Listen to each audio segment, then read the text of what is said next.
Praise the Lord, praise the Lord. ఇంకా గట్టిగా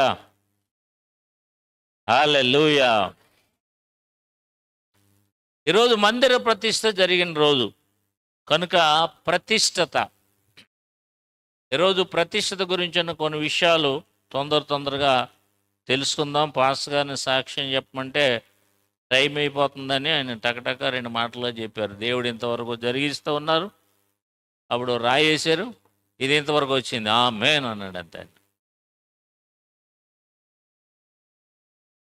కానీ దేవుడు దీని వెనక ఎంత పని చేశాడన్నది మనం గమనించుకుంటే ప్రతిరోజు కూడా దేవుడు పని చేస్తానే వచ్చారు ఈ పరిచర్య వెనకాల. లేకపోతే దేవుడు పని చేయకపోతే అలా జరగదు ఇది కూడా. అందుకనే మార్కు సువార్తలో 16వ అధ్యాయంలో చివరి వచనంలో ఇలా ఉంటుంది చూడండి. మార్కు సువార్త 16వ అధ్యాయము చివరి వచనం ఒకసారి చదవండి. వారు బయలుదేరి వాక్యమంతటా ప్రకటించిరి. ఆ, ప్రభువు వారికి సహకారుడై ఉండి ఈ మాట చూడండి, ప్రభువు వారికి సహకారుడై ఉండి. వెనువెంట జరుగుచూ వచ్చిన సూచక క్రియల అంతే, ఆ వలన మాట అందరూ ఈ మాట చెప్పండి. ప్రభువు వారికి సహకారుడై ఉండి వెనువెంట జరుగుచూ వచ్చిన సూచక క్రియల వలన వారిని స్థిరపరచుచుండెను. వాక్యమును స్థిరపరచుచుండెను అంటే వాక్యాన్ని స్థిరపరుస్తున్నారంటే వారిని స్థిరపరుస్తున్నారని అర్థం. ఈ సేవ ప్రారంభించింది మొదలుకొని ప్రభువు వారికి సహకారుడై. ఈ సేవ కాదు, ఎక్కడ సేవ అయినా సరే దేవుడు సహకారిగా ఉండి జరిగించకపోతే అది స్థిరపరచబడదు, అది ఫలభరితంగా కూడా ఉండదన్నమాట. మరి చిన్న ప్రార్థన చేసుకుందాం. సకలమైన ఆశీర్వాదాలకు దీవెనలకు కారణభూతులైన మా పరలోకపు తండ్రి, ఈ మందిర ప్రతిష్ట జరిగి 2వ సంవత్సరంలోకి దిగ్విజయంగా అడుగు పెట్టడానికి సహాయం చేశారు. అలాగనే ఈ మందిరానికి మూలరాయి 2009వ సంవత్సరంలో ఈ అంబేద్కర్ నగర్ ప్రాంతంలో ఇక్కడ వేయబడింది మొదలుకొని ఈ పనికి, ఈ పరిచర్యకు ప్రతిష్ఠించుకున్న నీ బిడ్డలకు మీరు సహకారుడిగా ఉండి ఇంతవరకు ఈ పరిచర్యను మీరు తీసుకొచ్చి జరిగిస్తూ ఉన్నారు. సహకారుడిగా ఉండి నాయన, ఇంకనూ ఈ పరిచర్యను, ఈ సేవను, ఈ మందిర సంబంధించినటువంటి ఈ పరిచర్య సేవ అంతటినీ కూడా అలాగునే మీరు వారికి సహకారిగా ఉండి, ఈ పరిచర్యకు సహకారిగా ఉండి, ఇక్కడ సేవకా బృందానికి సహకారిగా ఉండి, పరిచారకులకు సహకారిగా ఉండి, మీరు కడవరకు మీరు అక్కడ వచ్చు పర్యంతము కూడా దీన్ని జరిగించులాగున మీ సన్నిధిలో వేడుకుంటున్నాం. అలాగే ఈ వాక్య ధ్యానంలోనికి వెళ్ళుచుండగా అల్పుడైన నీ దాసును కూడా మీరు సహకారిగా ఉండకపోతే నీ సేవకుడు కూడా ఒట్టివాడే మట్టివాడే నాయన. కాబట్టి మీరు కూడా ఇంతవరకు నీ దాసునికి సహకారిగా ఉండి అనేక ప్రాంతాల్లో, ప్రదేశాల్లో బలపరిచి నడిపించిన విధంగా ఇప్పుడు నువ్వు సహకారిగా ఉండి నడిపించండి, బలపరచండి. వినుచున్నని బిడ్డలు కూడా సహకారిగా ఉండి విను మనసును, గ్రహించు హృదయాలను కలగచేయండి. నీ ఆత్మకార్యం జరిగించమని యేసు పరిశుద్ధ నామములో అప్పగించడుచున్నాం తండ్రి, ఆమేన్. కొన్ని గత జ్ఞాపకాల్లోకి వెళితే పాస్తమ్మ గారు జ్ఞాపకం చేశారు. సోహన్న ఆత్మీయ కుమార్తె 2009వ సంవత్సరంలో ఐజా పాస్టర్ గారు, సోహన్న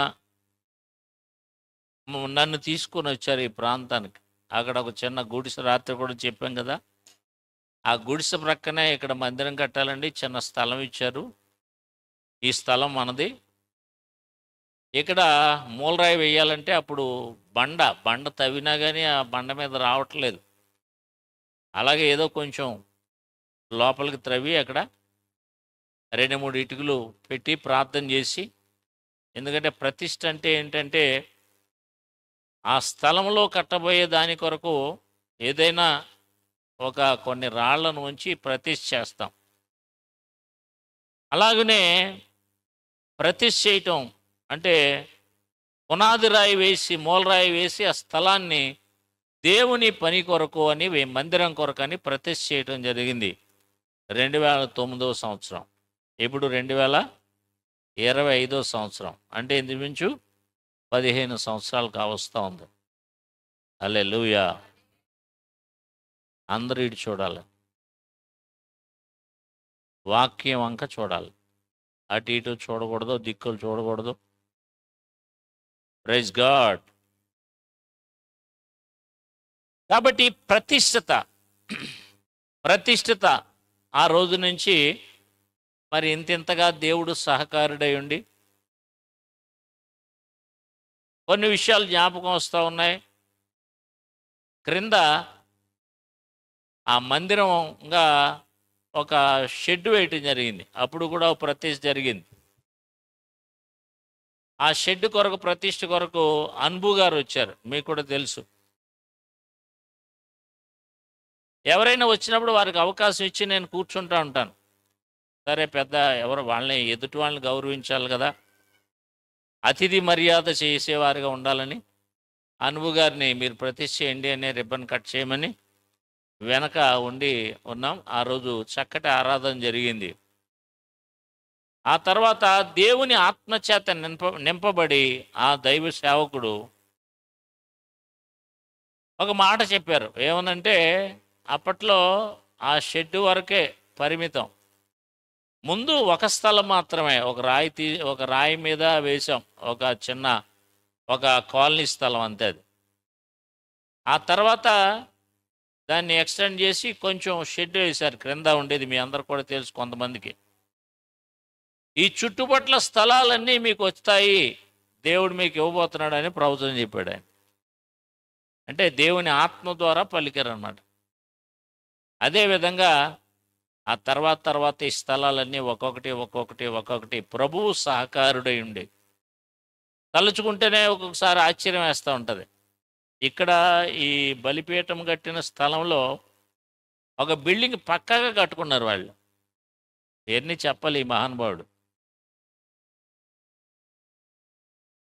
పక్కాగా కట్టుకున్నారు. అది ఇల్లు అన్నమాట. టైల్స్ వేసుకున్నారు, అన్నీ చేసేసుకున్నారు. ఆ ఇంటి స్థలం ఇక్కడ, అది అక్కడ. ఎక్కడది ఇల్లు ఉండేది?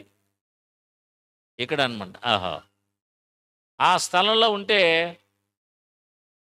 పాస్టర్ గారు, ఆ స్థలం మరి దీనిలోకి వస్తే ఈ ప్రక్క కూడా మందే కనుక, అంటే ఇక్కడ వరకు ఉంది, ఇది కూడా వస్తే ఇది మందిరానికి బాగుంటుందండి, ఇది మనకు రావాలి మరి దేవుని పని కొరకు అని చెప్పేసి, ఆయన సొంతానికి కాదు దేవుని పని కొరకు అని అడగటం జరిగింది. ఆ బిల్డింగ్ చూస్తే అది పక్కాగా ఉంది, అన్ని పనులు చేయించుకున్నారు. ఈయన ఇలా అంటారు కానీ ఇది మనకు ఎలా వస్తుంది అనుకున్నాను. తర్వాత వచ్చిన తర్వాత మరలా ఆయా టైంలో వారు పిలిస్తేనే వస్తుంటాను నేను, అదొక అలవాటు నాకు. మరలా పిలిచినప్పుడు మరలా వస్తే, ఈ బిల్డింగ్ మందే అయిందండి, ఇది బిల్డింగ్కి ఇంకొక చోట స్థలం ఇచ్చి వాళ్ళు కట్టించి పెట్టి ఇది మనం తీసుకున్నాం అన్నారు. దేవుడు ఎంత గొప్ప కార్యం చేశాడు.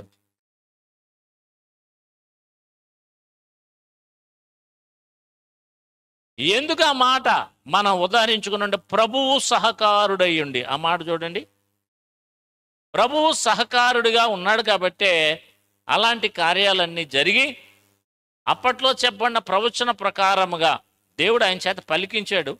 ఆ ప్రకారంగా అవన్నీ కూడా కట్టడం జరిగింది. హల్లెలూయా. ఆ తర్వాత మరి క్రింద నుంచి పై స్థాయికి, ఆ క్రింద ఒకటి వేయటం, ఆ తర్వాత పైకి రావటం. ఈ కట్టేటప్పుడు కూడా అబ్జెక్షన్స్ వచ్చినాయి, చాలా వ్యతిరేకత వచ్చి ఇలా కట్టేస్తున్నారని అన్నప్పుడు కూడా ఆ అడ్డులు కూడా ప్రభు సహకారిగా ఉండి అన్ని తొలగించాడు. అలాగే దేవుని పరిచర్య చేస్తున్నప్పుడు ఇక్కడ పాస్టర్ గారినే లేకుండా చెయ్యాలి అని ఆయన తిట్టడం కొట్టడం కూడా చేసిన వాటన్నిటిలో కూడా ఎవరైతే అలాగున ఆటంకపరిచారో వారి పరిస్థితి వేరైంది. దేవుడు అద్భుతకరంగా ఆ సహకారుడు నుండి నడిపిస్తూ వచ్చారు. దేవునికి స్తోత్రం. ఇంకా దీని మధ్య ఎన్నో కన్నీటి ప్రార్థనలు ఉన్నాయి. కన్నీటి ప్రార్థనలు కూడా దేవుడు ఆలకించి ఆ ప్రార్థనలకు జవాబిచ్చి ఇది ఈ 15 సంవత్సరాల్లో ఒక త్వరగా అభివృద్ధి చెందిన పరిచర్య వలె, చాలా తొందరగా అభివృద్ధి చెందిన పరిచర్య వలె చేసి ఇక్కడ సేవకుల తర్ఫీదు, ఓ ప్రక్కన సేవకులను తర్ఫీదు ఇవ్వటం, రోగుల కొరకు ప్రార్థన చేసి వారిని విడుదల కలిగించడం. రాత్రి చెప్పాం కదా, 2 పరిచర్యలు దైవజనుడి ద్వారా చేయిస్తాడు. ఇటు బాబు నా వైపు చూడు, కనబడే పరిచర్య అంటే కన్స్ట్రక్షన్, మందిరం, ఇలాంటి కనబడని పరిచర్య అంటే బాహ్య కంటికి కనబడదు, అది కానీ జరుగుతుంది. దెయ్యాలను వెళ్ళగొట్టడం, రోగులను స్వస్థపరచడం, వ్యాధిగ్రస్తులను బాగు చేయటం, పాపం నుండి ప్రజలను విడిపించటం, దీనికి కూడా దేవుడు సహకారుడయ్యండి కనబడని పరిచర్యలు జరిగించుకుంటూ వస్తూ ఉన్నారు. ఆయన కనబడేది ఇదిగో ఈ కన్స్ట్రక్షన్, కనబడంది ఈ 2 పరిచర్యలు అలాగున దేవుడు సహకారుడై జరిగిస్తూ వస్తున్నారు. కాబట్టి ఈ సమయంలో దేవుడు సహకారుడును జరిగిస్తున్న ఈ పరిచర్యలో ప్రతిష్టత గురించి కొన్ని విషయాలు మనం జాగ్రత్తగా చూసుకున్నట్లయితే, ఈ యెహెజ్కేలు గ్రంథం ఏమిటి ప్రతిష్టత అంటే, దేవుడు ఇష్టపడేటువంటి విషయాల్లో ప్రతిష్టత అనేది ఒక అంశం. యెహెజ్కేలు గ్రంథం 43వ అధ్యాయం 27వ వచనం.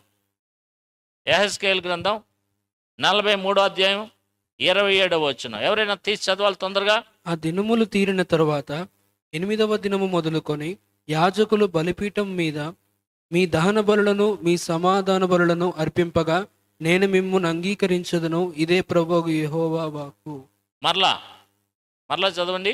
ఆ దినములు తీరిన తరువాత 8వ దినము మొదలుకొని యాజకులు బలిపీఠం మీద మీ దహన బలులను మీ సమాధాన బలులను అర్పింపగా నేను మిమ్మల్ని అంగీకరించదును, ఇదే ప్రభువు యెహోవా వాక్కు.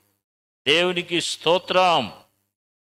ఇక్కడ ఏముందంటే, ప్రతిష్ఠిత బలులు యాజకులు మీ తరపున అర్పించగా నేను మిమ్మలను అంగీకరించదను అని ఉంది.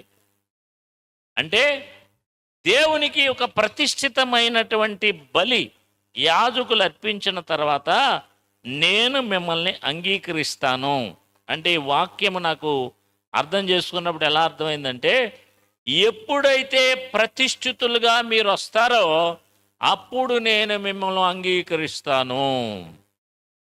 అందరూ చెప్పండి, ఈ మాట అర్థమైందా? అందరూ అలా చేతులు అలా ఊపాలి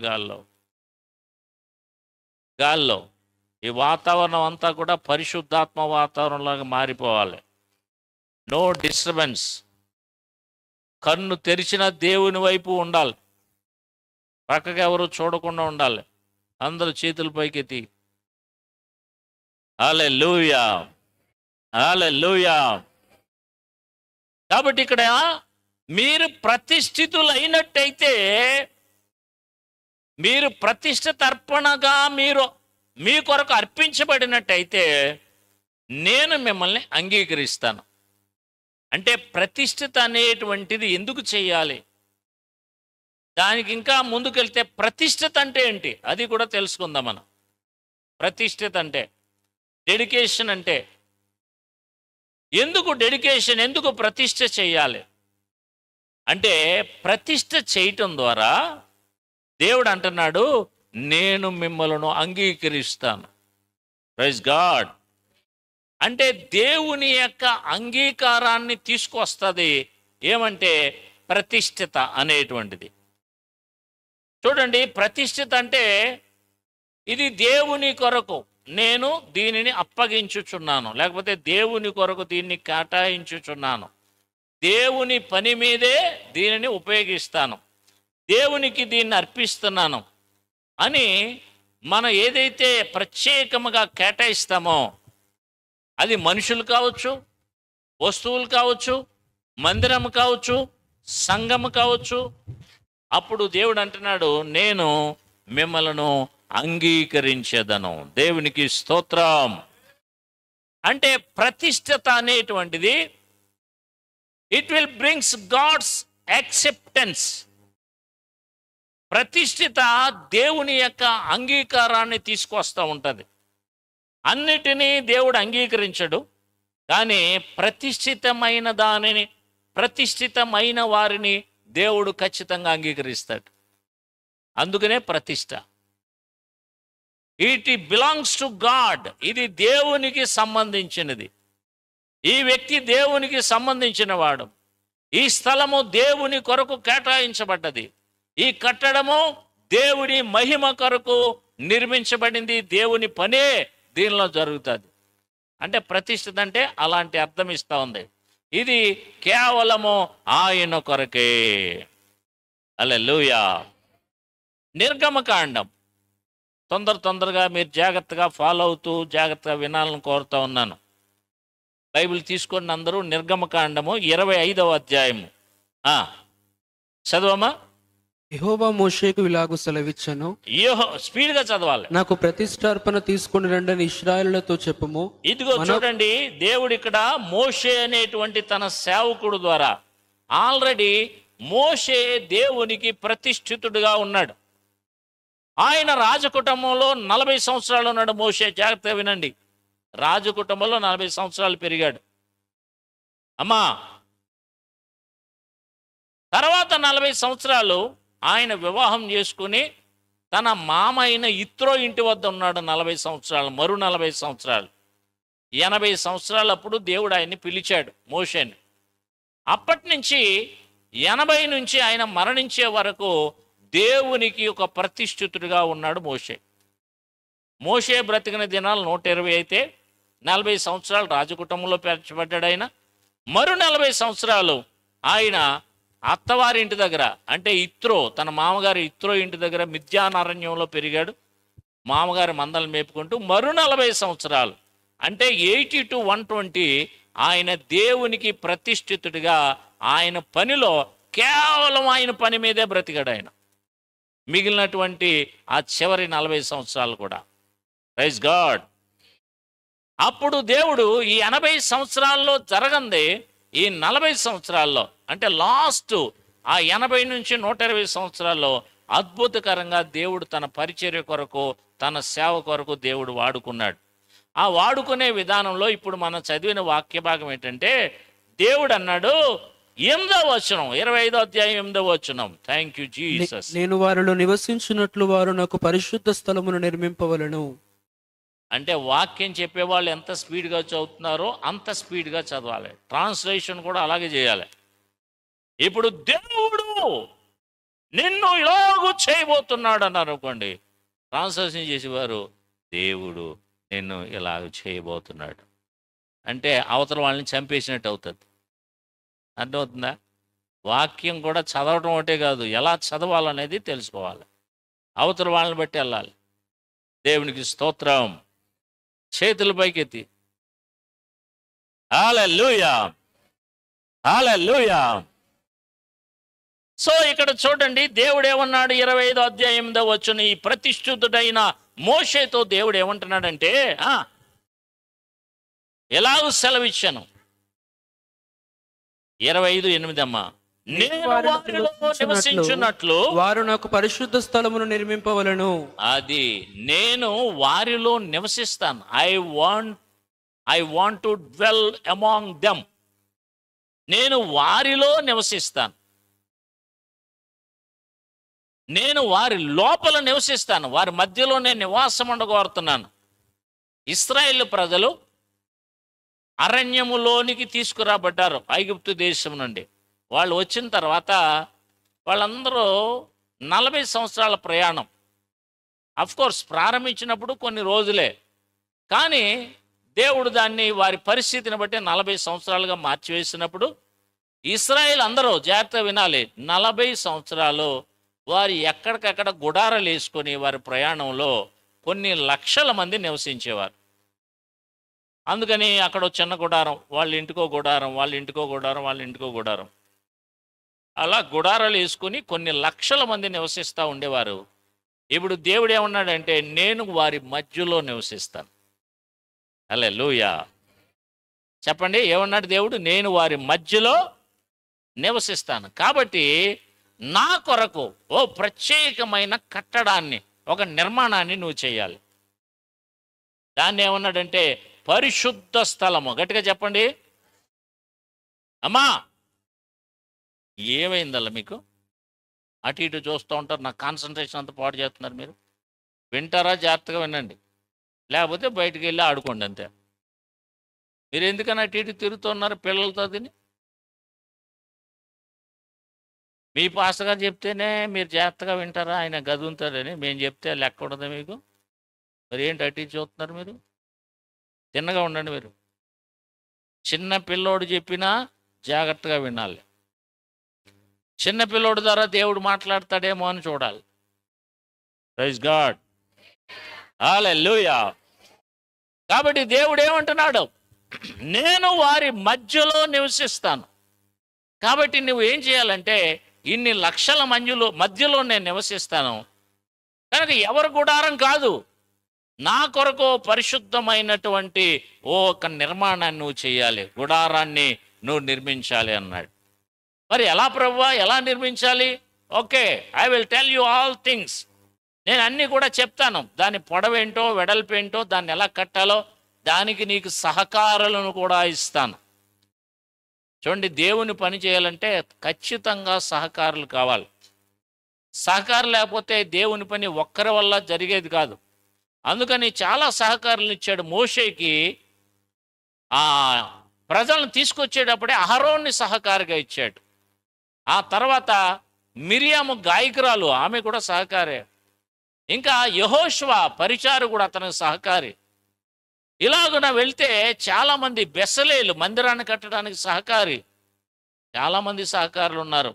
ఈ సహకారుల ద్వారా ఆ పని జరిగించటానికి నిన్ను నాయకుడిగా పెట్టి నడిపిస్తున్నాను. వీళ్ళందరూ నేను సహకారులుగా ఇస్తానని దేవుడు నా కొరకు నేను నివసించేటట్టు ఓ పరిశుద్ధ స్థలాన్ని నిర్మించాలి. ప్రైజ్ గాడ్ అని చెప్పిన తర్వాత, మరి దీనికి అవసరమైన ఇవన్నీ ఎలా, ఈ పరిశుద్ధ స్థలానికి అవసరమైన ఎలా అంటే 25 అధ్యాయంలో ఇలా చెప్పాడు ఆయన, నాకు ప్రతిష్టార్పణ తీసుకురండి. ఏమన్నాడు? 25:1, నా కొరకు ప్రతిష్టార్పణ తీసుకురావాలి. Praise God. అందుకని ప్రతిష్టార్పణ అంటే ఏంటి? ఇప్పుడు చాలా రకాల అర్పణలు ఉన్నాయి. అర్పణల గురించి కూడా కొన్ని మాటలు జస్ట్ అలా చెప్పి వెళ్ళిపోతాం. ఆదివారం వేసే కానుకలు ఉన్నాయి చూసారా? ఆ అర్పణ పేరు ఏంటంటారు? ఏమోనండి, చందా పడతా ఉంటారండి, చందా కానుకండి అంటారు. దానికి ఒక పేరు ఉంది, స్వేచ్ఛగా ఇచ్చే అర్పణ. దానికి నిబంధన లేదు, ఎవరు ఎంత దేవునికి ఇవ్వాలనుకుంటే దానిలో వేస్తూ ఉంటారు. దాని పేరు ఏంటంటే స్వేచ్ఛార్పణ. Praise God. స్వేచ్ఛగా ఇచ్చేది. మరి ఇదేంటిది? స్వేచ్ఛార్పణ కాదు, దీని పేరు ప్రతిష్టార్పణ. గట్టిగా చెప్పాలి, ఇంకా గట్టిగా చెప్పాలి. అంటే ప్రతిష్టత, ఒక పని కొరకు, ఒక మందిరం కొరకు. ఇక్కడ ప్రత్యక్ష గుడారం కట్టాలి కనుక ఆ గుడారము కొరకైన అర్పణ తీసుకురావాలి. దాన్ని ఏమన్నారంటే ప్రతిష్టార్పణ తీసుకురావాలి. దీని పేరు ప్రతిష్టార్పణ. ఇప్పుడు చాలామంది మందిరం కొరకు ఫ్యాన్లు ఇచ్చి ఉండొచ్చు, లేకపోతే ఇంకొక ఐటెం ఇచ్చి ఉండొచ్చు, కొంత మెటీరియల్ ఇచ్చి ఉండొచ్చు, కొంత ధనం ఇచ్చి ఉండొచ్చు. ఇది మందిరము కొరకైన ప్రతిష్టత కానుక తప్ప ఇది మరి ఎవరికో వ్యక్తులకు ఇచ్చినటువంటి కానుకగా భావించరాదు. Praise God. చాలా కాలం క్రితం ఒక అతను మందిరానికి సరిగా రావట్లేదు. బాగా వినాలి మీరు. రాకపోతే, బాబు నువ్వు ఎందుకు మందిరానికి రావట్లేదు, నువ్వు మందిరానికి రావాలి కదా, మందిరానికి రాకపోతే ఎలాగని అంటే అతను ఏదో చెప్పాడు. దాని మీద ఇంకో మాట వచ్చింది. ఆ మాట మీద మందిరానికి రాకపోతే ఎలాగా అని గట్టిగా అంటే అతను అంటాడు, ఈ మందిరానికి ఆ స్థలం నేను కొనుక్కున్నానండి అంటున్నాడు. ఏం కొనుక్కున్నా? నువ్వు స్థలం కొనుక్కున్నా అంట. అంటే ఒక 500 ఒక 1000 రూపాయలు లేకపోతే 5000 చందా ఇచ్చాడంట. ఆ స్థలం కొనుక్కున్నాడంట. ఆడ రాకపోతే ఖాళీగా ఉంచాలేమో అది. అందుకనే ఈ వాక్యం రాయించాడు, నాయనా నువ్వు ఇచ్చేది ప్రతిష్టార్పణ, దేవునికి స్తోత్రం. అందుకని మందిరం కొరకు, ఒక మందిరం నిర్మాణం కొరకు ఇచ్చినటువంటిది, ఓ ప్రత్యేకమైన దేవుని పని కొరకు ఇచ్చింది, అది ప్రతిష్టార్పణ. అర్థమవుతుందా? అందుకనే ఇక్కడ ఏమన్నాడంటే, మోషేతో దేవుడు ప్రజలను మందిరము కొరకు ప్రతిష్టార్పణ తీసుకురమ్మని. ప్రతిష్టార్పణ వేరే, స్వేచ్ఛార్పణ వేరే, అలాగే దశమ భాగం కూడా వేరే. ఇప్పుడు బాప్తిసం పొందారు కొంతమంది. మీరు, నేను చాలా విషయాలు మాట్లాడుతూ ఉంటాను, ఒకదానిలోంచి ఒకటికి వస్తూ ఉంటాం. బాప్తిసము పొందిన తర్వాత ప్రభువారు ఏం చెప్పారంటే, మత్తయి సువార్త చదవనవసరం లేదు 28వ అధ్యాయంలో వినండి. మీరు కావాలితే మళ్ళీ రికార్డింగ్ చూసుకోవచ్చు. మీరు రికార్డ్ అవుతుంది, చక్కగా లైవ్ ఉంటుంది, మీరు రాసుకోని అవసరం లేదు. ఇప్పుడు మీరు వింటా ఉండండి. బైబిల్ కూడా మహాపండితుల్లాగా ఏమి చదవనవసరం లేదు, నా వైపు చూడండి. 28వ అధ్యాయంలో బాప్తిసము ఇచ్చిన తర్వాత శిష్యులకి ఏం చెప్పాడంటే, నేను ఏ ఏ సంగతులు ఆజ్ఞాపించానో అవన్నీ గైకోవాలని వారికి బోధించండి. ఎవరికి? బాప్తిసం పొందిన వారికి. ఎప్పుడు? బాప్తిసం ఇచ్చిన తర్వాత. బాప్తిసం ఇవ్వకముందు రక్షకుని గురించి ఇతర విషయాలు బోధిస్తాం. బాప్తిసం పొందిన తర్వాత బాధ్యతల గురించి చెప్పాలి, డ్యూటీస్ గురించి చెప్పాలి, నియమాల గురించి చెప్పాలి. ఏ ఏ సంగతులు ఆజ్ఞాపించాడు అవన్నీ. ఏం ఆజ్ఞాపించారని చూస్తే, బాప్తిసం పొందిన వారు ఒక అర్పణ ఇవ్వాలి. అర్పణల గురించి మాట్లాడుతున్నాం కాబట్టి తమకు వచ్చిన రాబడి అంతట్లో దశమ భాగం ఇవ్వాలి. ఇది నేను చెప్పిన మాట కాదు, నేను కూడా ఇవ్వాలి. ప్రతి ఒక్క విశ్వాసి నమ్మి మారు మనసు పొంది బాప్తిసం పొందిన దగ్గర నుండి కూడా ఈ కార్యము తప్పనిసరిగా చేయాలి. దశమ భాగం ఇవ్వాలి. ఎవరైతే బాప్తిసం పొందారో ఈ 13 మంది, ఇప్పటి నుంచి కరెక్ట్గా ఈ వ్యవహారాన్ని, ఇప్పుడు పొందినవారు, అంతకుముందే పొందినవారు, ఈ దశమ భాగం విషయంలో దేవుని ఆజ్ఞ ఉన్నది కనుక, దేవుడు నా సొమ్మును నాకు ఎందుకు ఇవ్వట్లేదు అంటున్నాడు మలాకీ గ్రంథంలో. ఈ మధ్యన కొత్త వాదు కూడా ప్రారంభమై దశమ భాగాలు ఇవ్వనవసరం లేదని చెప్పే రకరకాల బోధలు కూడా తయారైనాయి. అందుకనే మీరు జాగ్రత్త వినండి, సేవకులు, మీరు అన్ని రకాల బోధలు వినకండి, అన్ని చోట్లకి పోకండి. మీరు అన్ని చోట్లకి వెళ్ళి అన్ని బోధలు విన్నారనుకోండి, మీకు కూడా కొంచెం బుర్ర పాడయ్యే ప్రమాదం ఉంది. ఏదో ఒక తల్లి ఓ బిడ్డ పుట్టాడు. ఆ బిడ్డ బాగా ఎదిగిపోవాలనుకుంటుంది ఆమె. అందుకని ఆమె సొంతంగా ఇచ్చే పాలే కాకుండా, ఆమె మరి కొంచెం బుర్ర ఎలా ఉందో నాకు తెలియదు, మైండ్ ఎలా ఉందో తెలియదు, కానీ అందరి దగ్గరికి వెళ్ళి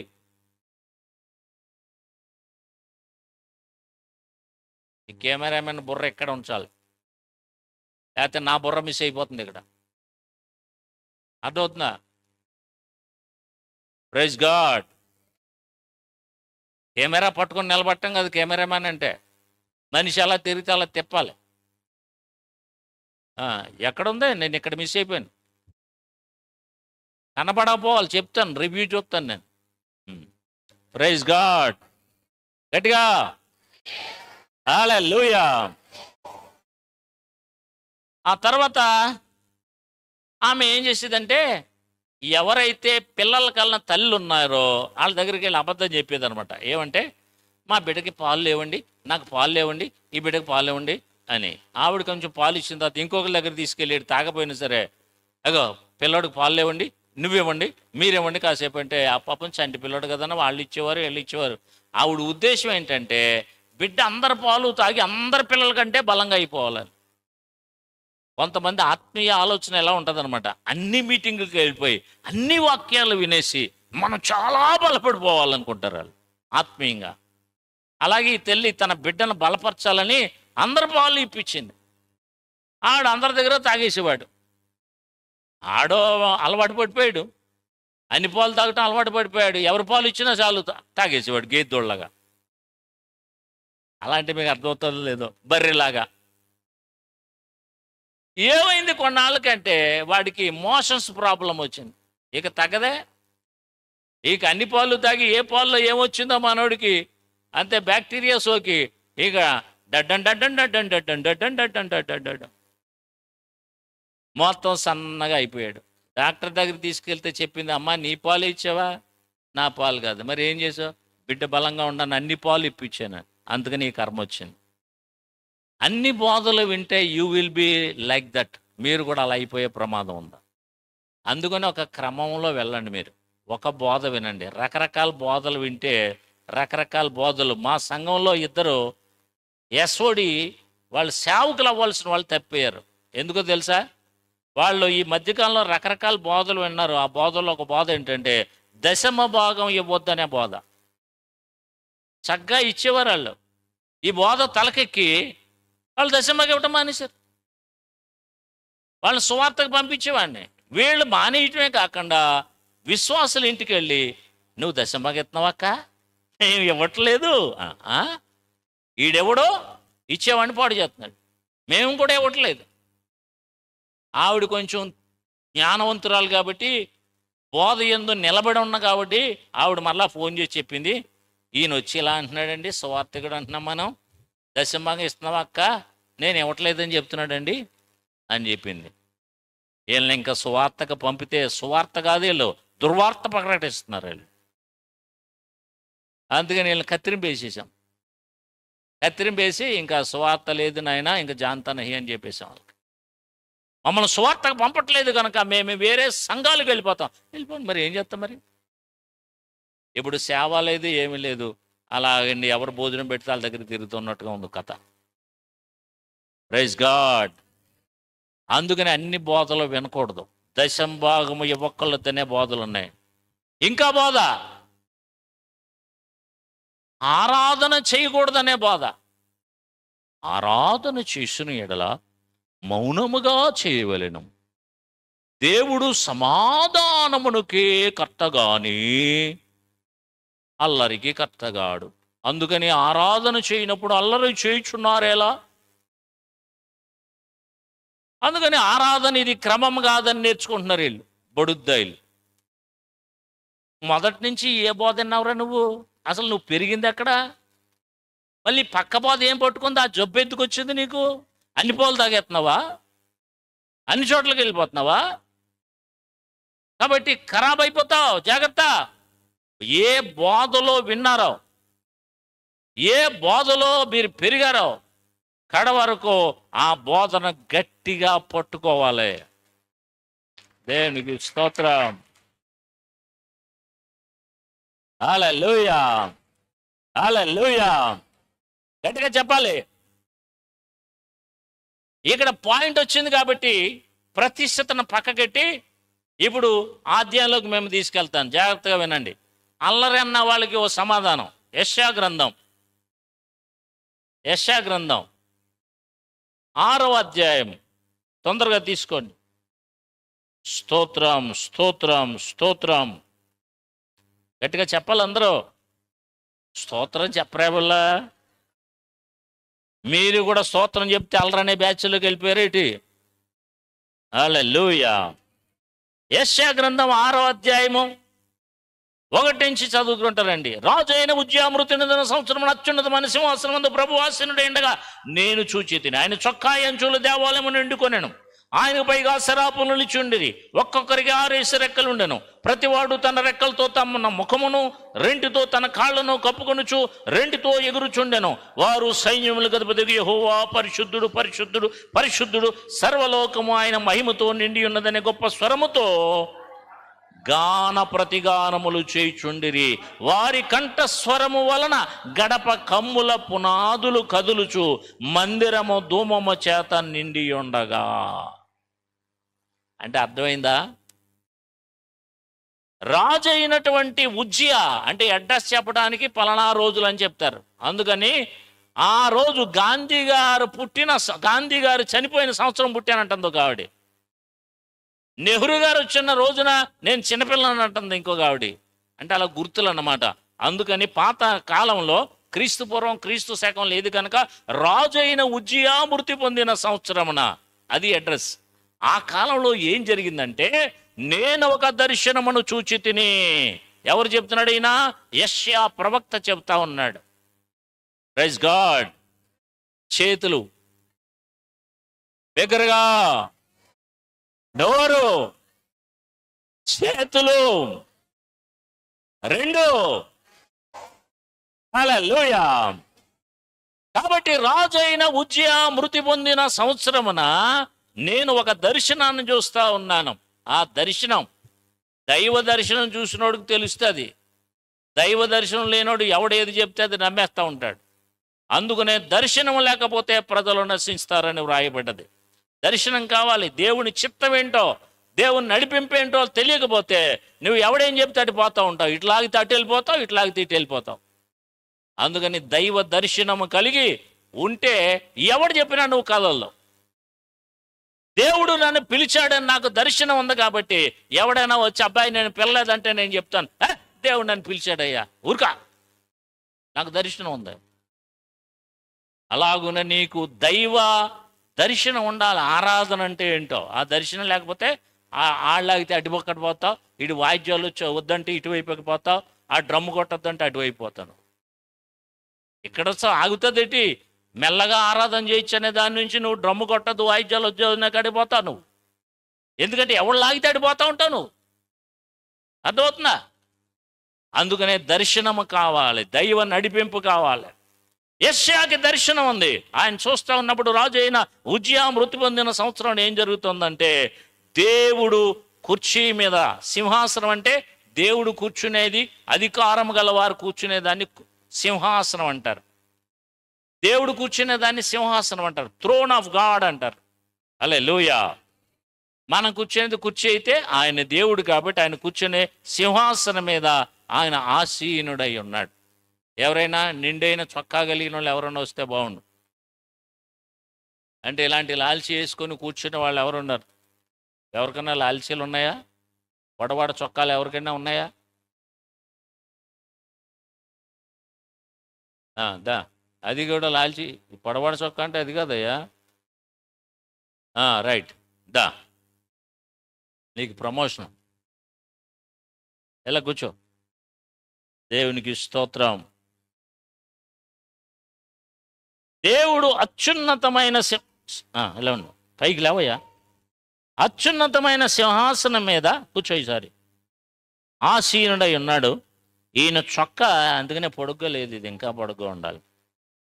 ఈయన చొక్కా అంట, ఆయన కూర్చుంటేనంట ఆ సింహాసనం నుంచి క్రిందకు దిగి ఆయన కూర్చున్న మందిరం అంతా కూడా నిండిపోయిందంట. హల్లెలూయా. అంటే ఆయన ఎంత పొడవాటి చొక్కా తొడుక్కున్నాడో చూడండి. ఆయన చొక్కా అంచులు, చొక్కాకి ఏమున్నాయి? ఇగో అంచులు ఉన్నాయి. అందుకనే మేము ఇలాంటి పొడవాటి చొక్కాలు వేసుకుంటాం. పాస్టర్ గారు మన మన ప్రవక్త గారు రెజిమోహన్ గారు రాత్రి అంటున్నారు, మీకు అర్థం లేదు, నేను ఇలాంటి పొడవాటి చొక్కాలు వేసుకోవటం బర్నబాస్ గారు వల్లే నేర్చుకున్నాను అంటున్నాడు ఆయన. మా దగ్గరికి వచ్చినప్పుడు ఆయనకి నా పొడవాటి చొక్కా ఒకటి లాల్చి ఒకటి ఇచ్చిన జ్ఞాపకం. అది వేసుకున్న తర్వాత భార్య అందంటే ఇదే బాగుంది మీకు అందంట. అప్పటి నుంచి ఆయన వేసుకుంటున్నాడు అనమాట. ఇది ఈయన వల్ల వేసుకున్నానని చెప్తున్నాడు అనమాట. లేకపోతే అంతకుముందు షర్ట్ వేసుకునేవాడు. ఈ పొడవాటి చొక్కా ఎక్కడి నుంచి వచ్చిందంటే, దేవుడు వేసుకున్నప్పుడు పొడవాటి చొక్కా వేసుకున్నాడటండి. ఇదిగో ఇంకా పొడవుగా ఉంది. హల్లెలూయా. ఎంత లూజుగా ఉందంటే అది పైనుంచి కిందగా జారి ఆయన సింహాసనం నిండుకొని క్రింద ఉన్నటువంటి మందిరాన్ని అంతా కప్పేసిందంట. ఇప్పుడు ఎంత పొట్టి బట్టలు కట్టుకుంటే అంత ఫ్యాషన్. అందుకని చాలామంది పొట్టి బట్టలు, పొట్టి స్కర్ట్లు, పొట్టి అన్నీ చేసుకుంటా ఉన్నారు. కానీ దేవుడు మాత్రం పొడవాటి చొక్కా వేసుకున్నాడు. చప్పట్లు కొట్టండి.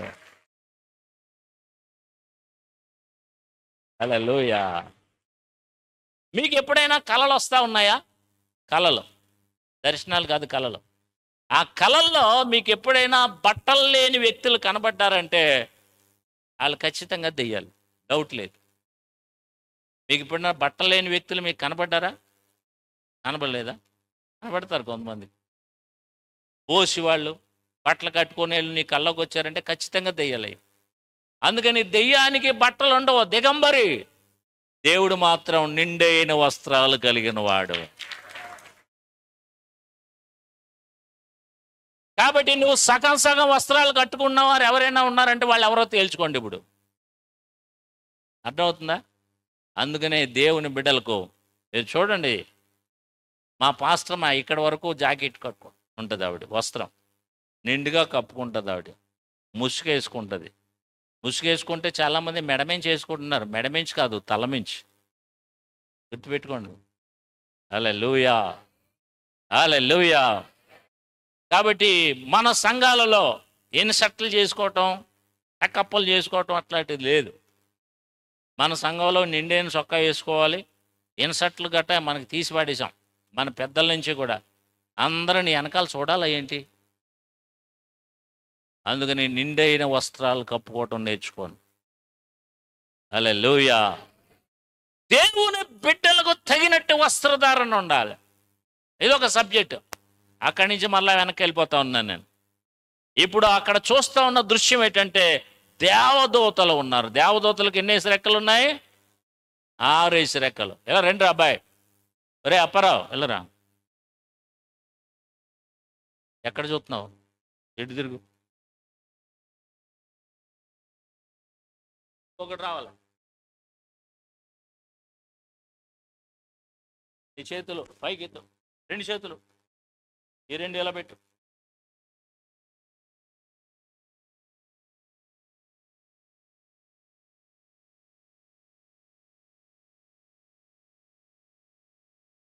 రెక్కలు ఉన్నాయి. ఏ ముగ్గురు నిలబెడితే 6 రెక్కలు వచ్చినాయి వీళ్ళకి. కానీ అక్కడ దేవదూతలకు 6 రెక్కలు ఉన్నాయి. కొడితే గట్టి కొట్టండి, లేకపోతే మిమ్మల్ని మీరు కొట్టుకోండి. హల్లెలూయా. వాళ్ళు తీపోయి 6 రెక్కలు కనబడలేగా. 6 రెక్కలు కనబడాలి అక్కడ. ఏ రెక్క పోయినా నీ రెక్క ఉండదు. స్తోత్ర. ఈ 6 రెక్కలు ఉంటే జాగ్రత్తగా చూడండి. 2 రెక్కలతో ముఖాన్ని కప్పుకున్నాయంట. 2 రెక్కలతో ఆగోయ్యా కనబడదు కదా, ముందు కొంచెం కాళ్ళు కప్పుకో. అది 2 రెక్కలతో కాళ్ళు కప్పుకుంది, 2 రెక్కలతో ముఖాన్ని కప్పుకుంది. ఈ 2 రెక్కలు చూడండి. 6 రెక్కల్లో 2 రెక్కలతోటే ఎగురుతున్నాయి. జాగ్రత్త గమనించాలి. ఎందుకో తెలుసా? 2 రెక్కలతో ముఖం ఎందుకు కప్పుకుంది?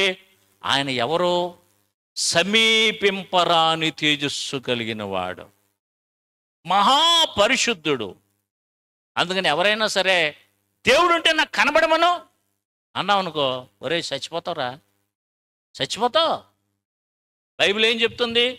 దేవుణ్ణి చూచిన వాడు ఎవడో కూడా బ్రతక నేరడు. ఎందుకని?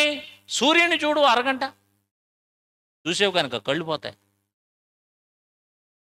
కోటి సూర్యుల తేజస్సు కలిగిన వాడు ఆయన. హల్లెలూయా.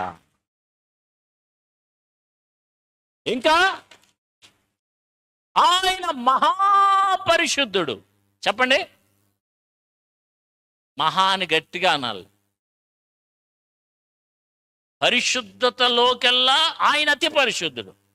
అందుకని అంత మహాపరిశుద్ధుడైన మహా తేజస్సు గలన దేవునికి తమ్ము తాము కనపరుచుకోవటానికి లేదా ఆయన్ని చూడటానికి శక్తి చాలక తమ ముఖాన్ని కనపరుచుకుంటున్నాయి. కప్పుకోవయ్యా, కళ్ళు పాదాలు కప్పుకున్నాయి, ముఖాన్ని కప్పుకున్నాయి 2 రెక్కలతో. ఇక ఎగరమన్నాను నేను, 2తో ఎగురుతూ ఉన్నాయి అంతే. ఎగురుతూ ఒక పాట పాడుతున్నాయి. ఏ పాట? పరిశుద్ధుడు పరిశుద్ధుడు పరిశుద్ధుడు అని నిత్యము దూతలచో కొనియాడబడుచున్న నా యేసయ్యా వందనం ప్రభు, వందనం ప్రభు, వందనం. పరిశుద్ధుడు పరిశుద్ధుడు పరిశుద్ధుడు నిత్యము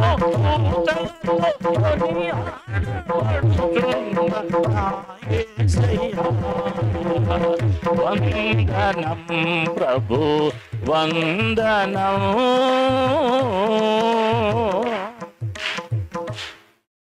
అందరూ చెప్పండి, పరిశుద్ధుడు పరిశుద్ధుడు పరిశుద్ధుడు అని గట్టిగా చెప్పండి. రెక్కలు ఆడిస్తూ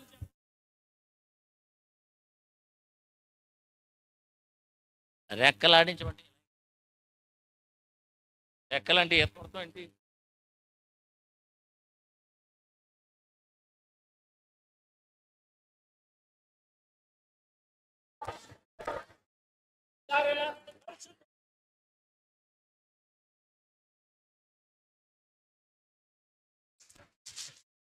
స్పీడ్గా స్పీడ్గా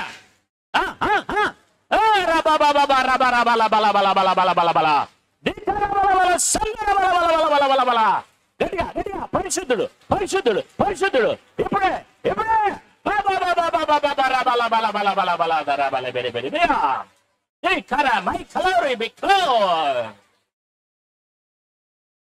ఇంకా గట్టిగా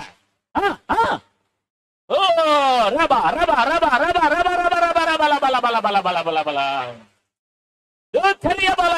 బల బల బల బల స్పీడ్గా స్పీడ్గా స్పీడ్గా పరిశుద్ధుడు పరిశుద్ధుడు పరిశుద్ధుడు పరిశుద్ధుడు. హల్లెలూయా ఆమేన్. ఇలాగా వారు దేవదూతలు పాడుతూ ఉంటే వాళ్ళు మామూలు దూతలు కాదు, శరాపులు. శరాపులు అంటే దేవదూతలు అంటే ఒక టైప్ కాదనమాట.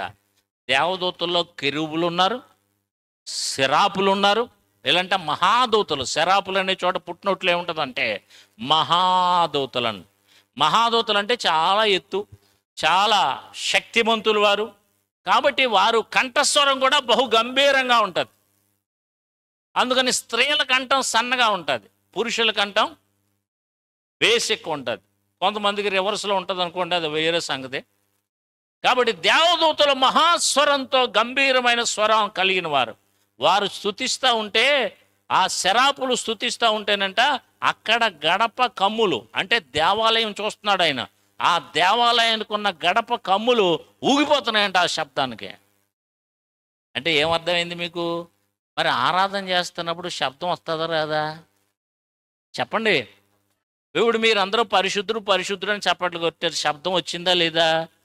మరి అల్లరంటే వాళ్ళ సంగతి ఏంట్రా? దేవదూతలు కూడా అల్లరి చేసినట్టే కదా. అర్థమైందా? బడుద్దాయి అర్థమైందా? మరి దేవదూతలు అల్లరి చేస్తున్నారేంటి? ఆయన ఏమన్నాలే, లేవయా ఏట అల్లరని అన్నవయ్యా అను అన్న. వీళ్ళు అల్లరి చేస్తున్నారే బాబుడు దేవదూతలు అను చేస్తున్నారా అన్నాడు ఆయన. అన్నాడా? మరి నువ్వంటావేటి? Praise God. అందుకని దేవుని స్తుతించేదాన్ని ఎవడైనా అల్లరన్నాడంటే ముందు ఆ శరాపుల దగ్గరికి పంపించాడు. అందుకని శరాపులు కళ్ళు మూసుకున్న శరాపులు వచ్చి నెత్తి మీద ఒకటేస్తారు. బుద్ధి లేదురా, మేమన్నా స్తుతిస్తున్నాం. ఈ కాళ్ళు కప్పుకున్నటువంటి శరాపులు వచ్చి ఓ తందు అంటారు. ఎరా బుద్ధి లేదురా, మేమే భయపడతా గడగలాడతా పరిశుద్ధుడు పరిశుద్ధుడు అంటే ఇంత శబ్దం వస్తూ ఉంటే స్తుతిస్తే అల్లరంటావేట్రా పిచ్చోడా? అర్థమవుతుందా? హల్లెలూయా. అందుకనే రకరకాల బోధలు విని మీరు తిప్పిపోకండి. వెళ్ళండి ఈసారి. ఇవి ఒకటి చాలు మీకు. ఇంకేమన్నా కావాలితే తర్వాత చెప్తాను. కూర్చో నువ్వు కూడా. దేవునికి స్తోత్రం. గట్టిగా మరలా ఈసారి పరిశుద్ధుడు పాడండి. పరిశుద్ధుడు పరిశుద్ధుడు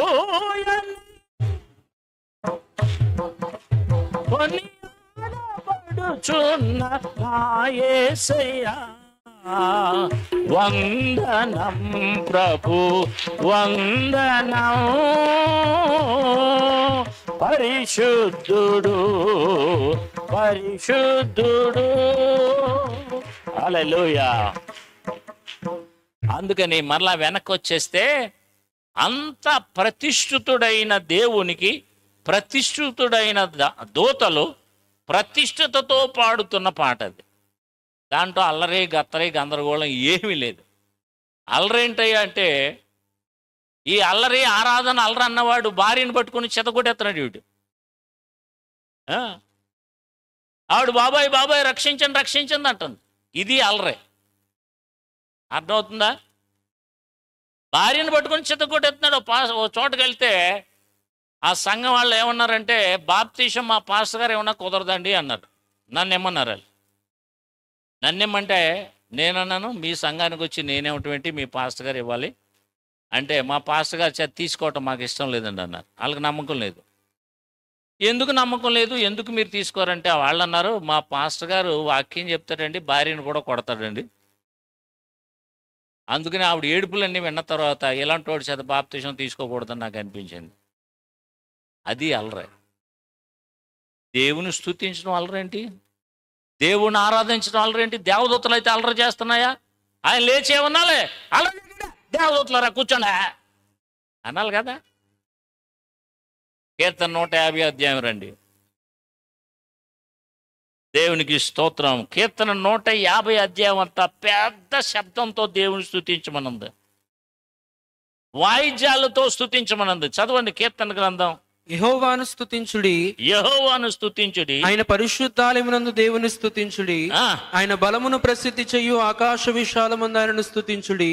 ఆయన మీరు ఎలా స్తుతించాలో అక్కడ రాశాడు. ఇంకా చదవండి. ఆయన పరాక్రమ కార్యములను బట్టి ఆయనను స్తుతించుడి, ఆయన పరాక్రమ కార్యమును బట్టి స్తుతించుడి, ఆయన మహాప్రభావమును బట్టి ఆయన మహాప్రభావమును బట్టి ఆయన స్తుతించుడి, బూరధ్వనితో ఆయనను స్తుతించుడి. అందరూ చెప్పండి, బూరధ్వనితో. అదే కాదు, అంత స్తుతించండి చెప్పండి మీరు, బూరధ్వనితో. తర్వాత స్వరమండలములతోనూ సితారతోనూ ఆయనను స్తుతించుడి. స్తుతించుడు తెలివయ్యా వీళ్ళు చెప్పనే.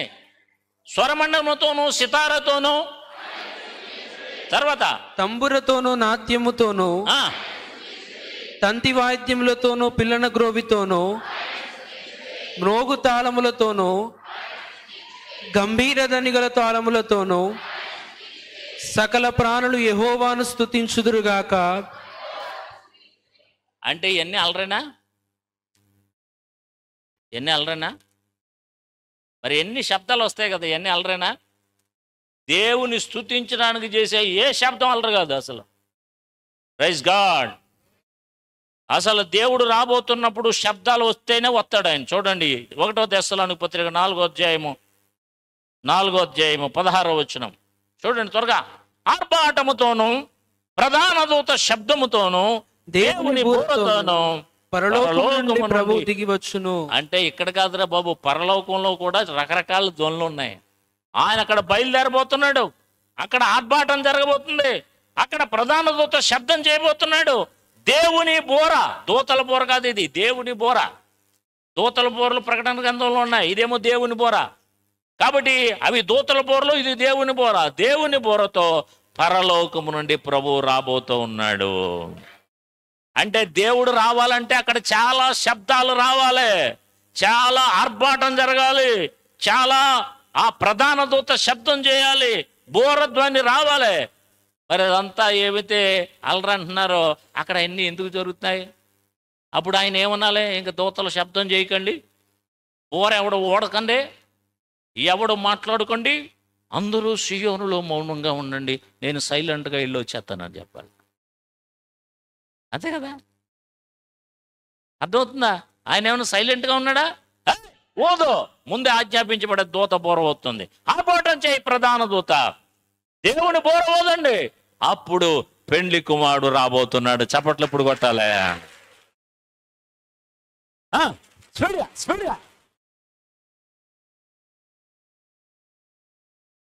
ఉత్సాహంగా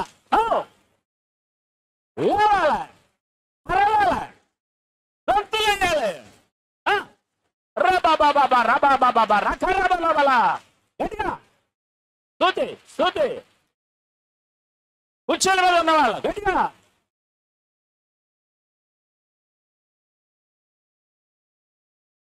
రా రా రా రా రా రా బా రా బల బల దుఃఖాదరియా బాల సుందర బల బల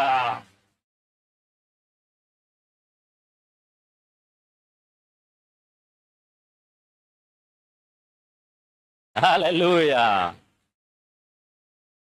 అర్ధరాత్రి వేళ గొప్ప సందడాయను, అదిగో పెండ్లి కుమారుడొచ్చెననియు. స్పీడ్గా. అర్ధరాత్రి వేళ గొప్ప సందడాయను, అదిగో పెండ్లి కుమారుడొచ్చెననియు. సిద్ధపడి ఉన్నవారు వెళ్ళుదురుగా, సిద్ధపడి ఉన్నవారే వెళ్ళుదురుగా.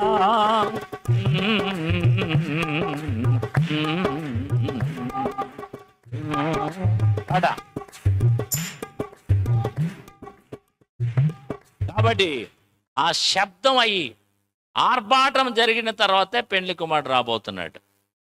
అందుకనే తప్పనిసరిగా ఎక్కడ దేవుని శబ్దాలు ఉంటాయో, బాగా వినండి ఈసారి, ఎక్కడ ఆత్మతో కూడిన ఆరాధన గట్టిగా చేస్తారో అక్కడే దెయ్యాలు వెళ్తాయి. సైలెంట్గా చేసే చోటకి అసలు దెయ్యాలే రావు. ఎందుకు రావు తెలుసో? పాస్ గారు అంటున్నాడు, అసలు మా దగ్గరికి దెయ్యాలే రావు అన్నాడు. ఎందుకు రావంటే ఆడో పెద్ద దెయ్యం కాబట్టి. ఇక దెయ్యాలకి ఫ్రెండ్స్, ఆడు మనోడే కదా, ఎందుకు అక్కడికి ఆడదాకి వెళ్తాం? మన శత్రువు అయితే ఢీకోవాలి, కానీ ఆడు మన పార్టీ కదా. Praise God. అందుకని ఎక్కడ ఆర్భాటం ఉంటుందో, ఎక్కడ ఆత్మధ్వని ఉంటుందో, ఎక్కడ ఆత్మ సంబంధమైన పాటలు ఉంటాయో, ఎక్కడ ఆత్మ సంబంధమైన ఆరాధనలు ఉంటాయో, ఎక్కడ పరిశుద్ధాత్మతో నిండుకుంటాయో అక్కడి నుంచి దెయ్యాలు ఖాళీ చేసి వెళ్ళిపోతాయి. అక్కడి నుంచి చేతబళ్ళు పరిగెడతా ఉంటాయి. అక్కడి నుంచి మాంత్రిక శక్తులు పలాయనం చిత్తగిస్తాయి. గట్టిగా గట్టిగా బా బా బా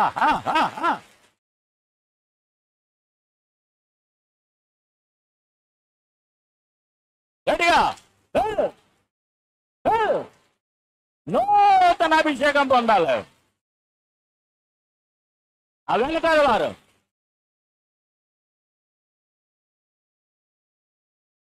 హల్లెలూయా హల్లెలూయా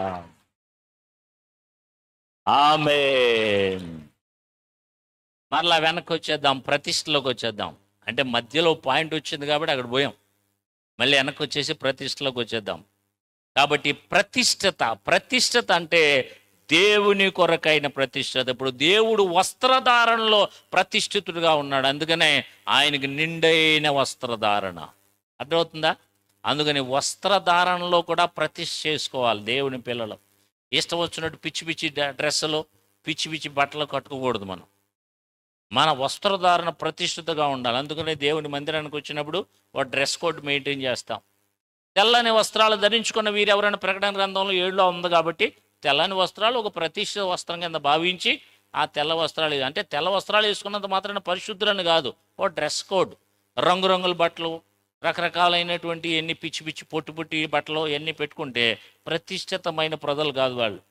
ఒక చోటకి నేను వెళ్తూ ఉంటే, ఒక రోడ్డు పైన వెళ్తూ ఉన్నాను, సండే మేము ఆరాధనకు వెళ్తూ ఉన్నాం. ఒక అమ్మాయి ఆరాధనకు బైబిల్ పట్టుకుని వెళ్తూ ఉంది, కానీ అందరూ రోడ్డు పైన ఆవిడనే చూస్తూ ఉన్నారు అమ్మాయినే. కారణం ఏంటంటే అంత అందగత్తని కాదు, టైట్ బట్టలు వేసుకుని నడవలేక నడుస్తూ ఉంది, అందరూ అమ్మాయినే చూస్తూ ఉన్నారు. ఇదేం ప్రతిష్టరా? అర్థమవుతుందా? కాబట్టి ప్రతిష్ఠిత వస్త్రములు, దేవుడు ప్రతిష్ఠితుడు. అందుకనే ప్రతిష్ఠిత అంటే ఒక స్థలము ప్రతిష్ఠిత, ఒక వ్యక్తి ప్రతిష్ఠిత, ఒక యాజకుడు ప్రతిష్ఠిత. చాలా ప్రతిష్ఠితలు బైబిల్లో ఉన్నాయి. ఒక అర్పణ ప్రతిష్ఠితమైంది. దేవుని మందిరం కొరకు ఇచ్చే ప్రతి అర్పణ ప్రతిష్ఠిత అర్పణ. అందుకనే దేవుడు ఏమన్నాడంటే మోషేతో, నా కొరకు ప్రతిష్ఠిత అర్పణ తీసుకురమ్మను. ఆ ప్రత్యక్ష గుడారం కట్టాలి, నేను దాని మధ్యలో నివసిస్తాను, మీ మధ్య ఉంటాను నేను. అందుకని నా కొరకు ఓ పరిశుద్ధ స్థలాన్ని నిర్మించాలి, దాని కొరకు ఓ పరిశుద్ధ అర్పణ తీసుకురమ్మని చెప్పాడు ఆయన. Praise God. అందుకని ప్రతిష్ఠిత అర్పణ కూడా ఒకటి ఉందని చెప్పాను, దశమ భాగం ఒకటి ఉందని చెప్పాను, స్వేచ్ఛార్పణ ఒకటి ఉందని చెప్పాను. దేవుని ఒక ప్రత్యేకమైన పని కొరకు ఓ ప్రతిష్టార్పణ ఇస్తే ఆ ప్రతిష్టార్పణ ప్రతిష్ఠితమైన దాని కొరకు వాడవలసి ఉంటుంది. ఆ దాని కొరకే దాన్ని కేటాయించవలసి ఉంటుంది. నిర్గమకాండంలో చూడండి, ఒక యాజకుడు ప్రతిష్ఠిత ఉన్నది. దానికి ముందు ఆదికాండం చూడండి 28 అధ్యాయం 18వ వచనంలో ఒక రాయిని తీసుకొని ప్రతిష్ఠించాడు యాకోబు ఒక దైవ దర్శనాన్ని పొందిన తర్వాత. ఆదికాండం 28:18 చూస్తే యాకోబు తాను నిద్ర మేలుకుని ఒక రాయిని తీసుకొని దాన్ని స్తంభముగా నిలిపి దాని కొన మీద నూనె పోసెను. ఇదిగో ఒక రాయిని, ఇక్కడ చూడండి, ఇక్కడ రాయి లేదు కనుక ఒక బాటిల్ ఇక్కడ పెడుతున్నాను. ఒక నిద్ర పోవటానికి ఒక రాయి పెట్టుకుని పడుకున్నాడు. ఆయనకి ఆ దర్శనం వచ్చింది. అప్పుడు ఆ రాయిని ఇలా నిలవబెట్టి, ఇలా పడుకోబెట్టిన రాయిని ఒక చోట నిలవబెట్టి దాని మీద నూనె పోసి ఇది దేవుని మందిరమగునని ప్రతిష్ఠించాడంట. కాబట్టి ఒక రాయిని ప్రతిష్ఠత అంటే ఏంటో తెలుసా? ఇక్కడ దేవుని మందిరం అవుతుంది. 2009 సంవత్సరంలో కొన్ని రాళ్లను ఇక్కడ నిలబెట్టి ప్రార్థన చేసి నూనె పోసాం. అది ఈ దినాన్ని ఇట్టి స్థితిలాగా దేవుడు సహకారుడేంటి జరిగించుకుంటూ వచ్చారు. దేవునికి స్తోత్రం. కాబట్టి ఒక రాయిని ప్రతిష్ఠించాడు ఆయన, దేవుని మందిరం అవుతుందని. ఇంకా యాజకులను ప్రతిష్ఠించమన్నాడు. నిర్గమకాండం 29:1 నిర్గమకాండం 29:1 తొందర వారు నాకు యాజకులగునట్లు వారిని ప్రతిష్ఠించుటకు నీవు వారికి చేయవలసిన కార్యం ఏదనగా. అదిగో ఇక్కడ కూడా ఈ పరిచర్యలో సేవకులను అనేక మంది ప్రతిష్ఠించడం జరిగింది. సువార్థికులుగా ప్రతిష్ఠించడం జరిగింది, సేవకులుగా ప్రతిష్ఠించడం జరిగింది. ఇది కూడా దేవుడు చెప్పిన మాటే. మోషేతో దేవుడు అన్నాడు, నా కొరకు నీవు సేవ చేయటం కొరకు అహరోన్ని ప్రధాన యాజకుడిగా నియమించు, అతని కుమారుల్ని యాజకులుగా నియమించు. ప్రతిష్ఠించు వాళ్ళని ప్రార్థన చేసి వారికి ప్రత్యేకమైన వస్త్రాలు ధరింపజేసి వారిని సేవ కొరకు ప్రతిష్ఠించు. వారు ఇక్కడి నుంచి నాకేమై ఉంటారు? ప్రతిష్ఠితమైన జనమై ఉంటారు. దేవునికి స్తోత్రం. ఏం చెప్తున్నాం? ప్రతిష్ఠితమైన రాయి, ప్రతిష్ఠితమైన స్థలము, ప్రతిష్ఠితమైన మందిరము, ప్రతిష్ఠితమైన సేవకులు. Praise God. లేవికాండం 21:12 తొందరగా దేవుని అభిషేక తైలము అనడు కిరీటముగా అతని మీద ఉండును గనుక అతడు పరిశుద్ధ మందిరమును విడిచి వెళ్ళరాదు. ఇదిగో చూడండి, యాజకుడు ఇలా రావయ్యా, అభిషేకించిన నాటి నుండి కూడా అతని మీద ఏముంటది? పరిశుద్ధ తైలము. తైలము అనేది ఆత్మక సూచన. ఆత్మాభిషేకము కలిగిన దైవజనుడు ప్రతిష్ఠితుడు. హల్లెలూయా. అందుకనే దైవజనులు చాలా జాగ్రత్తగా ఉండాలి. మనం ఎవరైతే దేవుని సేవకులు ఉన్నారో వారు అన్నిట్లోకి పోకూడదు, అన్ని స్థలాలకి పోకూడదు, అన్నీ తినకూడదు, అన్ని కార్యాలు చేయకూడదు. ఒక రకంగా యాజకత్వం అంటే భూమి మీద చాలా స్వేచ్ఛను కోల్పోవాల్సి ఉంటుంది. నేను ఒక చోటుకు వెళ్ళినప్పుడు ఒక ఆయన నన్ను పరిచయం చేస్తూ ఏమంటున్నాడంటే, ఈయన పాస్టర్ గారు, ఈయనకి అవి ఉన్నాయి, ఈయనకి ఇవి ఉన్నాయి, అన్నీ చాలా చెప్తున్నాడు. అవతల ఆయన చాలా తెలివైన ఆయన, అన్నీ విన్నాడు. అన్నీ విని ఏమన్నాడంటే, ఎన్నుంటే ఎందుకురా ఆయనకి, మనకలాగా స్వేచ్ఛ లేదు ఆయనకి. ఎంత జ్ఞానంగా చెప్పాడు. యాజకుడు ప్రతిష్ఠితుడు. అందుకని వాడు వెళ్ళిపోవాలంటే ప్రతిష్ఠిత కానోడు సినిమాకి వెళ్ళిపోతాడు, షికారుకి వెళ్ళిపోతాడు. ప్రతిష్ఠితుడు సినిమాకి పోనకలేదు, షికారుకి పోనకలేదు. ఎక్కడికన్నా వెళ్తే ఎక్కడికి వెళ్ళు? హల్లెలూయా. గట్టిగా చేతుల పైకి ఎత్తి గట్టిగా చెప్పటాలి, చప్పట్లు కొట్టాలి. ఉత్సాహంగా, ఉజ్జీవంగా, ఆత్మలో అభిషేకంతో, గట్టిగా శబ్దంతో. హల్లెలూయా. అందుకని ప్రతిష్ఠత అంటే మీకు అర్థమవుతుందా? ప్రతిష్ఠితుడైన వాడు ఎవరి సోజనటాలు ఉండటానికి కుదరదు. ఎందుకంటే వారి మీద తైలాభిషేకం, ప్రతిష్ఠిత అభిషేకం ఉంటుంది. మా అబ్బాయి పెద్ద మోటార్ సైకిల్ కొనుక్కొచ్చాడు. ఇప్పుడు కాదు, చాలా కాలం క్రితం. అది పెద్దగా ఉంది. నాకు ఎందుకు అనిపించింది, యాజకుల కుటుంబంలో ఇలాంటివి ఉంటే అంత బాగోదు. మనమేమో పాస్టర్స్ అయ్యాం, మన పిల్లలు పాపం వాళ్ళ స్వేచ్ఛను కోల్పోవాలి తప్పదు. ఎందుకంటే పాస్టర్ గారి పిల్లలు రకరకాలైనటువంటి లోకస్తుల్లాగా వీళ్ళు కూడా ఈ జుట్టు పెంచుకుని, ఈ మోటార్ సైకిల్ వేసుకొని, పెద్ద మోటార్ సైకిల్ వేసుకొని పోజులు కొట్టుకుంటా డూరు అని తిరిగితే మనం ప్రతిష్ఠిత కుటుంబం కదా, మనకి తగదు కదా అని నేను అనుకుని, ఆ బండి నచ్చలేదు అబ్బాయి, ఆయన ప్రార్థన కూడా చేయలేదు, కొన్నాళ్ళకి దాన్ని అమ్మేసాడు మరలా మన్నాడు. ఎందుకంటే మనము స్వేచ్ఛ లేదా మనకి ఉంది. అంటే ఎంతవరకు దేవుని వాక్యము లోపల ప్రతిష్టత పాడు కాకుండానే ఉండాలి. కానీ మనం అంగులు ఆర్భాటాలు చేసే లోకస్తుల్లాగా జీమని వెళ్ళిపోయేటువంటి వాహనాల్లో మనం పైకి కిందకి దుమికేటువంటి వాహనాల్లో వెళ్ళటానికి కూడా మనం చాలా ఆలోచించుకోవాలి. దేవునికి స్తోత్రం. మన బిహేవియర్, మన ప్రవర్తన, మన డ్రెస్ కోడ్. ఎందుకంటే ప్రతిష్ఠిత జనాంగం కాబట్టి. అన్నీ ప్రతిష్ఠిత అంటే మీకు అర్థమవుతుందా? ఏం పడితే చేయనక్కలేదు, ఎక్కడ పడితే అక్కడికి వెళ్ళనక్కలేదు, ఏం పడితే తిన్నాక కూడా లేదు. మీరు దానియేలు గ్రంథం చదివినట్టయితే దానియేలు గ్రంథంలో షడ్రకు మేషకు అబేద్నెగో కనిపిస్తూ ఉంటారు. వాళ్ళకి ఒక రాజుగారు ఒక బంగారు ప్రతిమను నిలబెట్టించి అందరూ దీనికి నమస్కారం చేయాలంటారు. కానీ వీళ్ళు అంటారు మేము ముగ్గురు. వాళ్ళ ముగ్గురు పేర్లు ఏంటి? దేవుళ్ళ పేర్లు చెప్పండి, అవి యూదు పేర్లు చెప్పండి. అనన్య, మిషాకు, అజర్య, అది దేవుని పేరు. అవి సైతాన్ పేర్లు. అర్థమవుతుందా? ఆ రాజుగారు పెట్టుకున్నాడు వాళ్ళ దేవత పేర్లు, అవి మనకెందుకు? ఈ అసలు పేర్లు. Praise God. ఆ పేర్లు పెట్టిన తర్వాత వీళ్ళు అన్నారు మేము అందరూ ఆ బొమ్మకు నమస్కారం చేయాలంటే వీళ్ళు అన్నారు మేము చేయవండి. ఎందుకని? మేము మా దేవునికి ప్రతిష్ఠితమైన జనాంగం.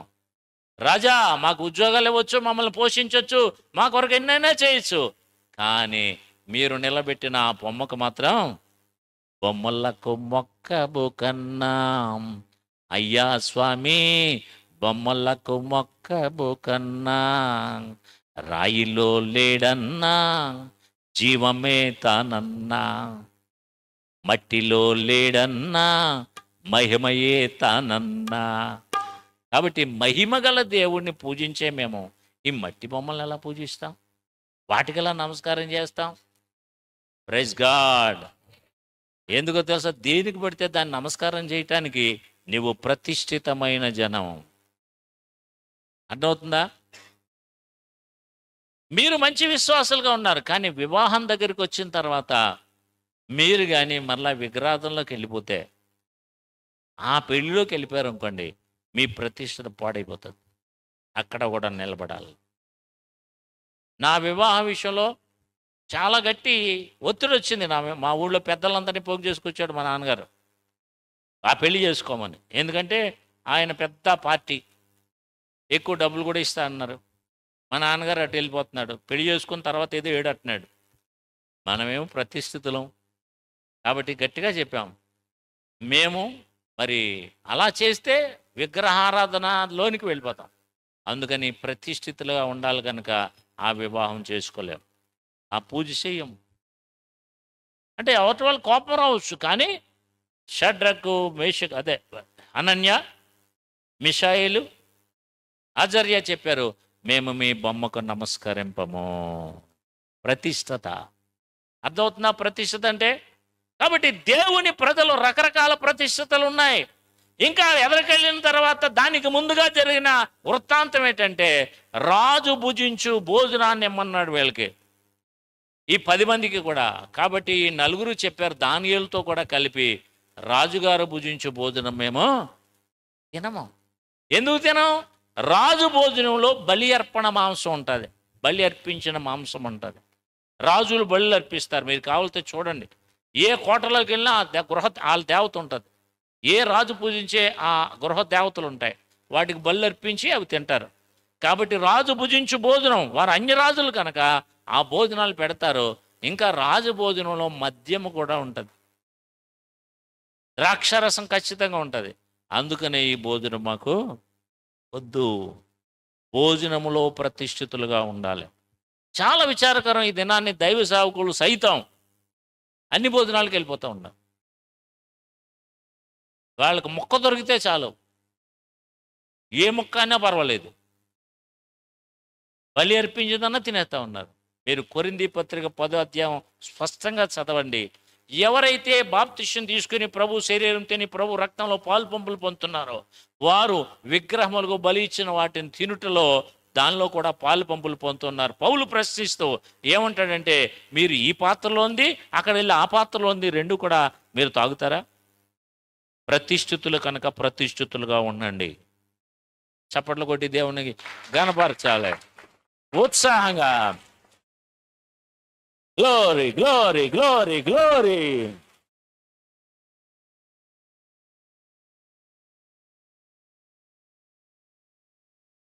ఆమేన్. ఇక్కడ ఇంకొక ట్విస్ట్ ఏంటంటే, కొంతమంది కడుపులోనికి పోనిది అపవిత్రపరచదు కదా. మరి అలాగైతే ఇదే కొత్త నిబంధనలు ఎందుకని వాళ్ళు అలా చెప్పారు? మీరు ప్రభు రక్తంలో పాలు పంపులు పొందుతారు, మీరు దెయ్యములకు అర్పించిన దాంట్లో ఎలా పాలు పంపులు పొందుతారని చెప్పడం జరిగింది. కాబట్టి జాగ్రత్తగా మనం ఏదో అప్లికబుల్ చేసుకొని మనం నచ్చిన దాన్ని ఏదో ఒక వాక్యం పట్టుకొని ఏలాడతాం కాదు. అన్నీ పరిశీలించి ఒక సరైన నిర్ణయానికి రావాలి. అంతే తప్ప ఒక వాక్యం పట్టుకుని ఎవడో చదివాడంట, ఆడికి మనసు బాగలేదంట, మనసు బాగోలేక వాక్యం ఏమన్నా దొరుకుతుందని ఏదో లక్కీ లాటరీలాగా తీసాడంట. తీస్తే బైబిల్లో ఏముందంట, ఇస్కరియోతు యూదా ఉరిపెట్టుకుని చచ్చెను అని వచ్చిందంట. అంటే వాక్యం నన్ను కూడా చచ్చిపోమంటుంది అనుకున్నాడంట. అయినా నన్ను కాదేమనుకుని మళ్ళీ మూసాడంట. మళ్ళీ నాయన స్తోత్రం నాయన ఏదోటి చెప్పు నాయన మళ్ళీ తీసాడంట. మరొక చోట నువ్వు పోయి అలాగూ చేయమని ఉందంట. అర్థమైందా? అందుకని ఏదో మొక్క పట్టుకుని ఎలాడతాం కాదు, పరిశీలించి చదువుకోవాలి. ఏ సందర్భంలో ఉంది, ఎక్కడే సందర్భంలో ఉంది, ఎందుకు చెప్పారు, ఏది పరిశుద్ధమైంది, ఏది ఉన్నతమైంది, ఏది శ్రేష్టమైనది, ఏది రమ్యమైంది, అది నువ్వు ఆలోచించాలి. నీకు ఏదో ఇస్తానంటే నువ్వేమంటావు, బెస్ట్ కావాలంటావు. మీలో చాలామంది అమ్మాయిలు ఉన్నారు, అబ్బాయిలు నచ్చరు వాళ్ళకి. కారణం ఏంటో తెలుసా? వాళ్ళకి ది బెస్ట్ కావాలి. అంతేనా? అంతేనా కదా? మాట్లాడు. అందం కావాలి అబ్బాయిలు కూడా, డబ్బు కావాలి, చదువు కావాలి, అన్నీ కావాలి. అన్నీ ఉంటాయి, ఒక ఆవిడికి గుణమే ఉండదు. అది ఇంకా డేంజరు. Praise God. అందుకని చాలా ముఖ్యమైనది, అన్నిటికంటే ముఖ్యమైనది అన్నీ కోరుకోవటం కాదు. ఇక్కడ ఏం కోరుకోవాలంటే ఇదిగో ప్రతిష్టత. అన్ని వాక్యాలు చూసేసి ఏదేదో అనుకోవటం కాదు, అన్నీ పరిశీలించి విచ్ ఈజ్ బెస్ట్. ఒక అబ్బాయిని ఎన్నుకోవటం ది బెస్ట్, ఒక అమ్మాయిని ఎన్నుకోవటం ది బెస్ట్. అలాగే వాక్యం కూడా ఏదో పట్టుకు వెళ్ళటం కాదు, ది బెస్ట్. ఏది శ్రేష్టమైంది, ఏది రమ్యమైనది, ఏది ఉన్నతమైనది, ఏది ఉత్కృష్టమైంది, ఏది దేవుణ్ణి సంతోషపరుస్తుంది. దేవుని ఏది సంతోషపరుస్తుందో తెలుసా? హెజ్కేల్ అంటున్నాడు, మీరు ప్రతిష్ఠితులుగా ఉంటే హృదయపూర్వకంగా నేను మిమ్మల్ని అంగీకరిస్తాను. ప్రతిష్టత అంత గొప్పదే. హల్లెలూయా. ఇంకా 2 minutes నేను చెప్పి ముగిస్తాను. ప్రతిష్ఠితమైనటువంటి వాటిలో ప్రతిష్ఠిత కొరకు దేవుని పిల్లలు ఏం చేశారంటే వారు బంగారం కూడా ఇచ్చేశారు. 1వ దినవృత్తాంత గ్రంథంలో 29వ అధ్యాయము 5వ వచనం. ఇది ఒక ప్రతిష్ట. 29వ అధ్యాయము 5వ వచనం. ఈ దినమున యెహోవాకు ప్రతిష్ఠితముగా, ఈ దినమున యెహోవాకు ప్రతిష్ఠితముగా మనఃపూర్వకముగా ఇచ్చు వారెవరైనా మీలో ఉన్నారా? మనపూర్వకంగా ఇచ్చు వారెవరైనా మీలో ఉన్నారా? అప్పుడు పితరులు ఇండ్లకు అధిపతులను, ఇశ్రాయేళ్ల గోత్రపు అధిపతులను, సహస్రాధిపతులను, శతాధిపతులను, రాజు పని మీద నియమింపబడిన అధిపతులను కలిసి మనఃపూర్వకముగా దేవుని మందిరపు పనికి 10,000 మనుగుల బంగారమును, 20,000 మనుగుల బంగారపు ద్రాములను, 20,000 మనుగుల వెండిని, 36,000 మనుగుల ఇత్తడిని, 2 లక్షల మనుగుల వచనం. మరియు స్త్రీలను అనుకవయు స్వస్థ బుద్ధి గలవారయండి. అంటే ఏ స్త్రీలు? 10వ వచనం. దైవ భక్తి గల స్త్రీలు. లోకంలో ఉన్న స్త్రీలు కాదు. లోకంలో ఉన్న స్త్రీలు వారు ఎలాగోలాగా ఉండేవండి, వాళ్ళు కూడా మనం అస్సలు మాట్లాడడం, వాళ్ళు బయట వారు. బట్ వారిన్ దేవుని సేవకై ఇచ్చివేసిన వారు కూడా ఉన్నారు. Praise God. గట్టిగా చెప్పండి. మీలో చాలా మంది స్త్రీలు బంగారం తీసివేసిన వారు ఉన్నారు. మీరు ఎందుకు తీసివేశారంటే మీకు అర్థం అవ్వాలి. ఎందుకు తీశారు? కొంతమంది తీసిన వాళ్ళు, తీయనోళ్ళ సంగతి మీకు అర్థం కాదు, అలా ఉంచుకోండి. తీసిన వారు ఎందుకు తీశారు? మీరు ఎందుకు తీశారంటే అందరూ తీస్తున్నారు కాబట్టి మేము తీసామండి, మా పాస్టమ్మ తీసింది కాబట్టి మేము తీసామండి. నో, వాక్యం మీకు అర్థం అవ్వాలి. కాబట్టి ఇది ఒక ప్రతిష్టత. చెప్పండి, చెప్పండి. ప్రతిష్టతది. దైవ భక్తి గలవారు స్త్రీలు, లోక సంబంధమైనటువంటి ఆ యొక్క అలంకరణ కాకుండా, పేతురు పత్రికలో చెప్తాడు, సద్భక్తి గల స్త్రీలు, దైవభక్తి గల స్త్రీలు జడలతోనైనా ముత్యములతోనైనా బంగారములతోనైనా అలంకరించుకొనక సద్భక్తి గల స్త్రీల వలె, ప్రైజ్ గాడ్, చేతులు హల్లెలూయా, దేవునికి ప్రతిష్ఠించుకోవాలి. మీ దేహములను సజీవ యాగముగా సమర్పించుకోనండి. దేవుడే బంగారాన్ని ఇచ్చాడు, నో డౌట్ అబౌట్ ఇట్. ఇశ్రాయేల్ ప్రజలకి ఐగుప్తు దేశం నుండి బయలుదేరేటప్పుడు వారికి బంగారం తీసుకోవడం తెలీదు. అప్పటికే ఐగుప్తు యొక్క ప్రథమ సంతానం అంతా కూడా చంపబడ్డారు. వాళ్ళు భయకంపితులై ఉన్నారు. అప్పుడు దేవుడు చెప్పాడు, 430 సంవత్సరాలు ఈ ప్రజల యొక్క కష్టార్జితాన్ని వారు దోచుకున్నారు కనుక దాన్ని బంగారు రూపంలో ఇప్పించబోతున్నాను. ఈ ప్రజల్ని వెళ్ళి ఆ ప్రజల్ని ఐగుప్తీల్ని బంగారం అడిగి తీసుకోండి అంటే ఏం అడిగితే భయం చేత వాళ్ళు ఇచ్చేసారు వాళ్ళకి. అలాగ ఐగుప్తీయులను దోచుకొని అని రాయబడ్డది. అంటే ఐగుప్తీయులు తమ ఇళ్లలో అంతవరకు దాచుకున్న బంగారం, విలువైన వస్త్రాలు వీళ్ళకి ఇచ్చేసారంటే ఎవరికి ఇచ్చారు? ఇశ్రాయేల్ ప్రజలకు ఇచ్చారు. అందుకని బంగారాన్ని దేవుడే వాళ్ళకి ఇప్పించాడు. వాళ్ళు ధరించుకున్నారు కూడా. వాళ్ళు బయటకు వచ్చేటప్పుడు అవన్నీ ధరించుకొని అరణ్య మార్గంలో ఓహో ఎంత నా గొప్ప స్టైల్ అనుకుని వచ్చారు వాళ్ళు. ఓకే, దేవుడు నా బిడ్డల పనుల్ని ధరించుకున్నారులే అనుకున్నాడు. కానీ ముందుకు వచ్చిన తర్వాత ఏం చేశారో తెలుసా? నిర్గమకాండ 32వ అధ్యాయంలోకి వచ్చేసరికి వారు ఒక దూడను చేయమన్నారు. మోషే ప్రార్థన చేయడానికి వెళ్ళినప్పుడు ఆ దూడను చేయడానికి అహరోన్ గారు ఏమన్నారంటే, వాళ్ళు బాధపడలేక మీ చెవులున్న ముక్కులుకున్న కమ్మిలు పట్టుకురండి అంటే ఆ బంగారం అంతా తీసుకొచ్చారు. దాన్ని పోత పోసి దూడగా తయారు చేశారు. అప్పుడు దేవుడు పైనుంచి చూశాడు, మోషేకి చెప్పాడు, అబ్బాయ్ నీవు తీసుకొచ్చిన జనులు చెడిపోయారు కాబట్టి నువ్వు తొందరగా వెళ్ళమన్నాడు అని కిందకు వచ్చిన తర్వాత మోషే ద్వారా దేవుడు ఏం చెప్పాడంటే, నేను మీతో ఇంక రానన్నాడు. నేను ఇచ్చిన బంగారంతోటే మీరు బొమ్మలను చేశారు, మీరు దాన్ని పూజిస్తూ ఉన్నారు. నేను ఇచ్చిన బంగారం 430 సంవత్సరాలు మీ పితరులు చేసిన దాస్యానికి బదులుగా జీతం రూపంలో మీరు ఇప్పిస్తే ఏదో ధరించుకున్నారు, పోన్లేని వదిలేస్తే ధరించుకోవటమే కాకుండా మీరు ఏం చేశారు? వాటితో బంగారు దూడను చేసి వాళ్ళు ఏమంటున్నారు? ఇగో ఐగుప్తు నుండి తీసుకొచ్చిన దేవుడు ఇతడే అంటున్నారు. ఎవరినే? దూడని. ఎంత బాధ కలుగుతుందండి దేవుడికి. ఆయన రెక్కల మీద మోసుకొచ్చినట్టుగా మోసుకొస్తే పగలు మేఘ స్తంభంగా ఉండి రాత్రి అగ్ని స్తంభంగా ఉండి తీసుకొస్తే మమ్మల్ని తీసుకొచ్చింది ఈ దూడే అంటున్నారు. అర్థమవుతుందా? దేవుడు కోపం రావటం సహజం, సమంజసం, న్యాయమా కదా చెప్పండి? దేవుడు బంగారం ఇస్తే దాన్ని ఒక పోత పోసిన తోడగా తయారు చేశారు. అప్పుడు దేవుడు కోపం వచ్చి ఏమన్నాడు తెలుసా? నేను మీతో రాను అంటే మోషే దేవుడిని బ్రతిమాలుకున్నాడు. రాకపోతే మా పని అవుతుంది, నా దూతను పంపుతానులే, ఆవిడంతా సఫలం, ఆ దూత వచ్చి సఫలం చేస్తాను. నో నో, మీరు రాకపోతే మమ్మల్ని అసలు తీసుకువెళ్ళవద్దు అంటే దేవుడు ఏమన్నాడు తెలుసా? అసలు ఆలోచిస్తాను, తర్వాత ముందు మీ మీదనున్న ఆభరణాలు తీసివేయండి అన్నాడు. మీరు ఏదైతే ధరించుకున్నారో అన్ని పీకిపాడండి, అప్పుడు నేను మీతో వస్తాను. అర్థమైన వాళ్ళందరూ చప్పట్లు కొట్టండి గట్టిగా గట్టిగా గట్టిగా. ఓ రబబబ రకల ధర శమర బల బల బల బల బల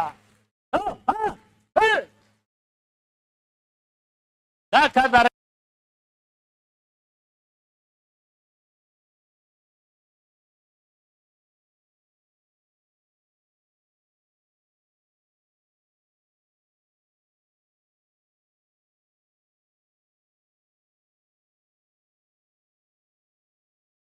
ఈ దినాన్ని కొన్ని దేవుని కొరకు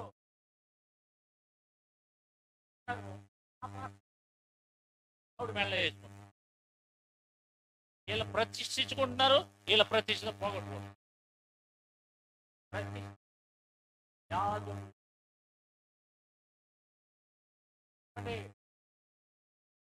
గట్టిగా అనండి అయ్యా. దేవుని భక్తి గల స్త్రీలు ప్రతిష్ఠితులుగా ఉండాలి. హల్లెలూయా హల్లెలూయా. అందుకని ప్రతిష్ఠతలో ఒక భాగం ఏంటంటే శరీరాన్ని సజీవ యాగంగా ఆ బంగారం ఆభరణములు వారి మీద తీసివేసి, నిర్గమకాండ 35వ అధ్యాయం, వాళ్ళకి శుచి శుభ్రత లేదు. మీకు ఉంది కదా? ఉందా లేదా? డౌట్ పడతారేటల్లా. Praise God. అందుకని ఆ శుభ్రత ఉంది, మరి ఈ శుభ్రత ఏది? అందుకని మీరు దేవుని బేతల్లో కలుసుకుంటగో మీరేం చేయాలి? మిమ్మల్ని మీరు శుచిపరచుకోండి అంటే అప్పుడు వారి ఆభరణములన్నీ తీసివేసిరి. అప్పుడు యాకోబు వాటిని మస్తీక వృక్షం కింద దాచిపెట్టాను. కొంతమంది అలాగే దాచిపెడతా ఉంటారు. అది ఒక వంతు మాత్రమే దాచిపెట్టడం.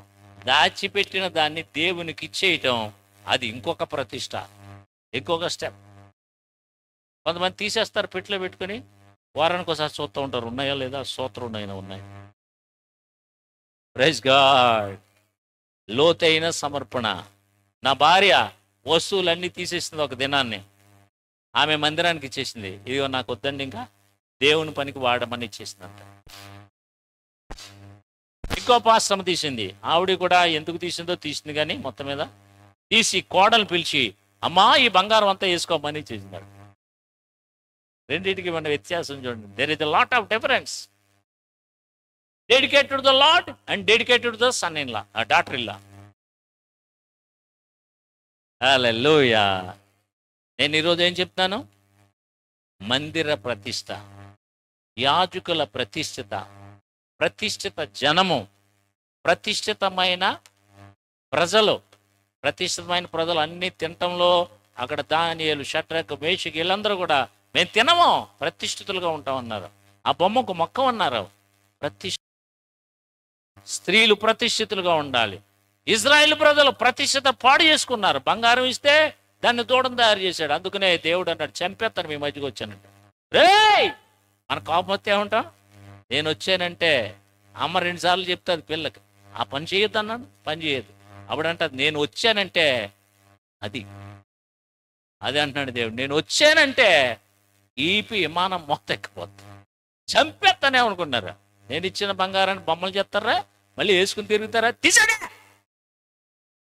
హల్లెలూయా. ప్రతిష్ఠిత జనము. అందుకనే అంటాడు, మీరు ప్రతిష్ఠితమైన జనమై ఉన్నారు. You are the holy people. అందుకనే పనికిమాల వాటన్నింటిలో పాలు పంపులు పొందకుండా ఉండాలి. వస్త్రంలో ప్రతిష్ఠిత, వస్త్రధారణలో ప్రతిష్ఠిత, ఇక వస్తువులలో ఆ అలంకరణలో ప్రతిష్ఠిత, యాజకుల ప్రతిష్ఠిత, మందిరము ప్రతిష్ఠిత, ప్రతిష్ఠితమైన కానుక కూడా ప్రతిష్ఠితం. దేవునికి ఇచ్చిందని ఎన్నడూ ఆశించకండి. మరలా ఒక ఆవిడ అంటుంది, దేవుడికండి మన 25,000 ఇచ్చానండి, ఆయన నాకు బాకీ అండి అంటుంది. ఏంటమ్మా, దేవుడికి బాకీయా? ఎంతో బంగారం టన్నుల కొద్ది ఇచ్చిన వాళ్ళు ఉన్నారు. వాళ్ళు ఏమన్నారు తెలుసా? దావీదు, ప్రభువా మేము మీకు ఇచ్చుటకు ఏ పాటి వారము, మీరు మాకు ఇచ్చిన దానిలో కొంత మీకు ఇచ్చుచున్నాం. అంతా ఇవ్వట్లే, కొంత. హల్లెలూయా. 2 చేతులు పైకెత్తి చెప్పాలి. మెల్లగా నిలబడాలి. 2వ ప్రసంగం ఉంది, మెల్లగా నిలబడి.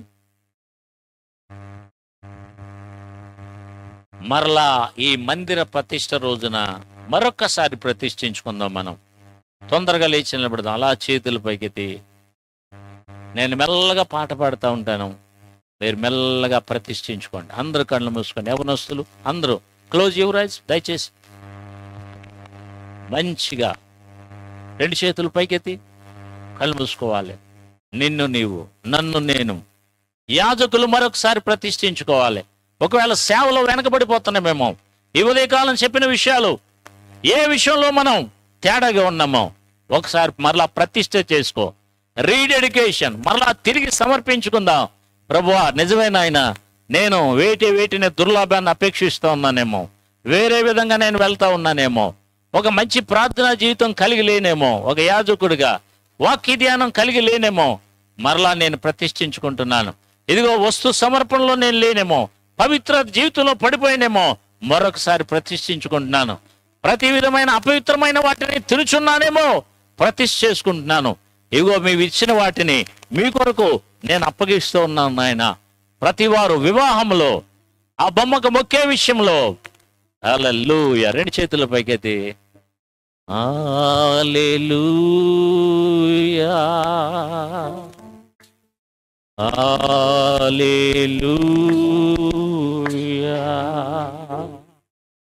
2 చేతులు పైకెత్తి హల్లెలూయా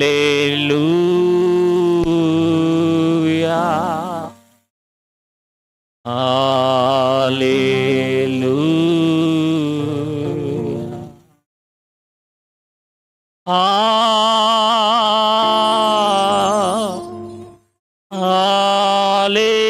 హల్లెలూయా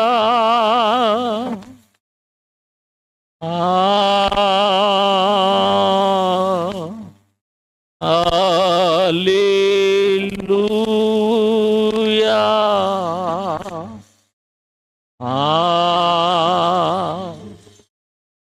హల్లెలూయా.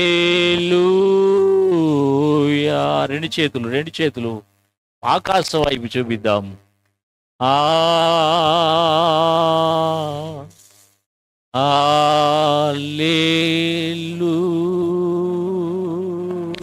హల్లెలూయా. పరమా తండ్రి మీకే స్తోత్రం. పరమా తండ్రి మీకే స్తోత్రం.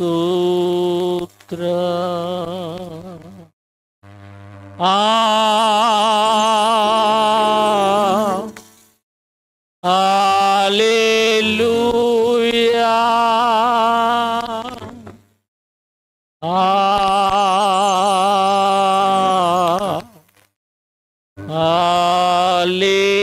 హల్లెలూయా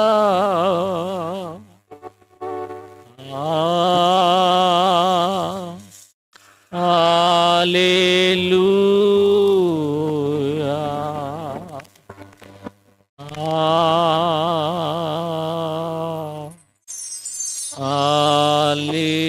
హల్లెలూయా. పరిశుద్ధాత్మా అవును నీకే స్తోత్రం. పరిశుద్ధాత్మా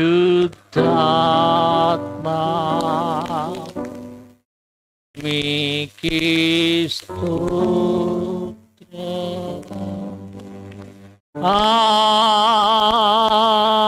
రెండు చేతులు హల్లెలూయా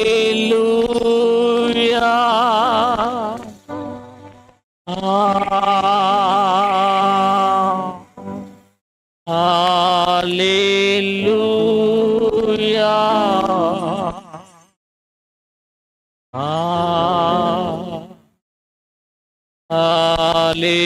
హల్లెలూయా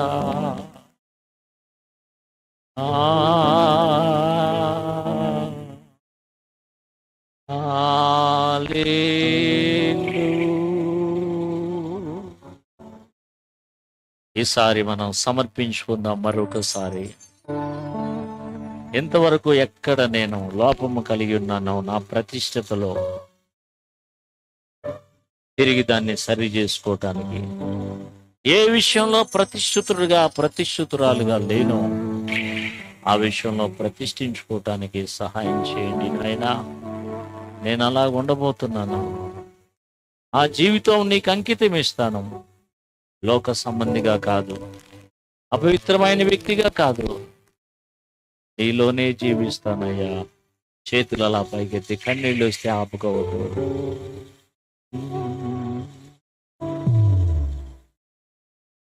ఇదిగో దేవా నా జీవితము ఆపాదమస్తకము నీకంకితం. ఇదిగో దేవా నా జీవితము ఆపాదమస్తకం నీకంకితం. శరణం నీ దివ్య శరణం, శరణం నీ దివ్య శరణం. ఇదిగో దేవా నా జీవితము ఆపాదమస్తకం నీకంకితము. రెండు చేతులు చూపించి ఒక్క నిమిషం ప్రార్థన చేయండి. ప్రభువా, నిన్ను నేను సమర్పించుకుంటున్నాను. నన్ను నేను ఏ విషయంలో ప్రతిష్టత లేకుండా ఉన్నాను, ఆ విషయంలో ప్రతిష్టత కలిగి ఉంటాను. చిన్న ప్రార్థన చేసుకుని అందరూ కూడా ప్రార్థన చేయండి. Thank you lord, thank you lord, thank you Jesus. కన్నీరు వస్తే ఆపుకోవద్దు. గ్లోరీ.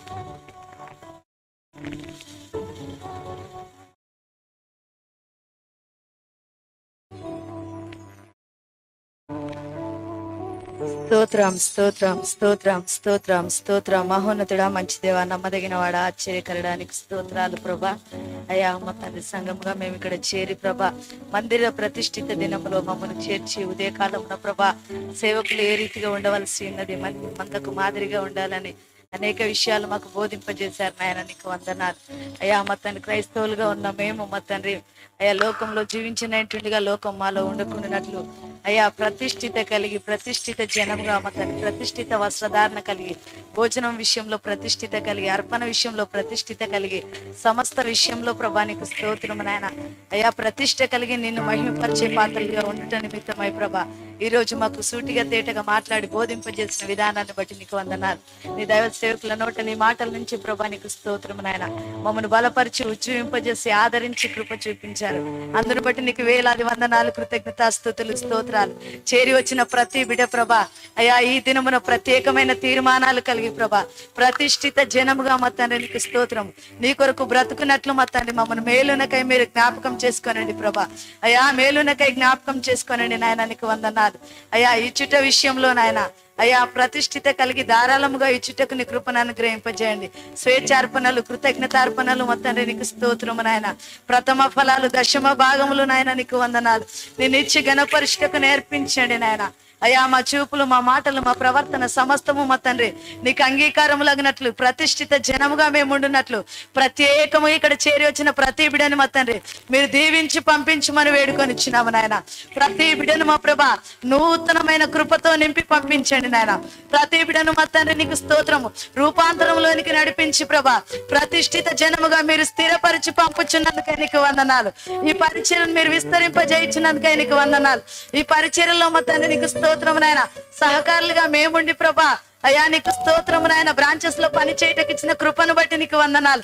ఇంతవరకు వాక్యం వివరించిన మొత్తాన్ని దైవదాసులను మీరు ఇంకను దీవించి ప్రభా అనేక ప్రాంతాల్లో ఆశీర్వాదకరంగా మీరు వాడుకోనండి. మా మధ్యకు దూర ప్రాంతాల నుంచి నడిపించిన సేవకులను మొత్తాన్ని, అభిషక్తులను బట్టి నీకు స్తోత్రాలు. మా ఆత్మీయ నాయకులను బట్టి నీకు కృతజ్ఞతాస్తుతులు, స్తోత్రాలు. అయ్యా మాకు ఇచ్చిన మంచి నాయకత్వాన్ని బట్టి ప్రభా అయ్యా మా తండ్రి నీకు స్తోత్రం. జీవం కలిగిన సంఘంలో మా తండ్రి మమ్మను నాటిన విధానమును బట్టి నీకు వందనాలు, స్తోత్రాలు. ఇక్కడ వచ్చిన ఏ బిడ్డ అనాలోచితంగా వెళ్ళక ప్రభా నీకు స్తోత్రము నాయన. ప్రతి విషయంలో నాయన నీకు స్తోత్రము. నిన్ను మహిమపరచు పాత్రలుగా అయ్యా మా ఆత్మీయ నాయకులను సంతోష పెట్టే బిడ్డలుగా అయ్యా నీ చిత్తము నెరవేర్చు ప్రజలుగా ప్రతిష్ఠిత జనముగా ఆశీర్వదించబడి వెళ్ళుదుముగాక. అట్టి కృపలోనికి ప్రతి బిడను మీరు నడిపించుదురుగాక. అట్టి తీర్మానం కలిగిన ప్రతి బిడను ఈది మొదలుకొని నిరాకడ పర్యంతము స్థిరపరిచి ఆశీర్వదించి పంపుదురుగాక. ప్రభా మాతో మీరు నందుకే నీకు వందనాలు. పాటల ద్వారా మీరు మహిమ పొందారని నమ్ముచున్నాం. ఆరాధనంతట్లో మీరు నందుకే నీకు వందనాలు. మా మధ్యకి నడిపించిన సేవకులను అభిషేకించి వాడుకున్న విధానాన్ని బట్టి నీ కృతజ్ఞతాస్తుతులు, స్తోత్రాలు.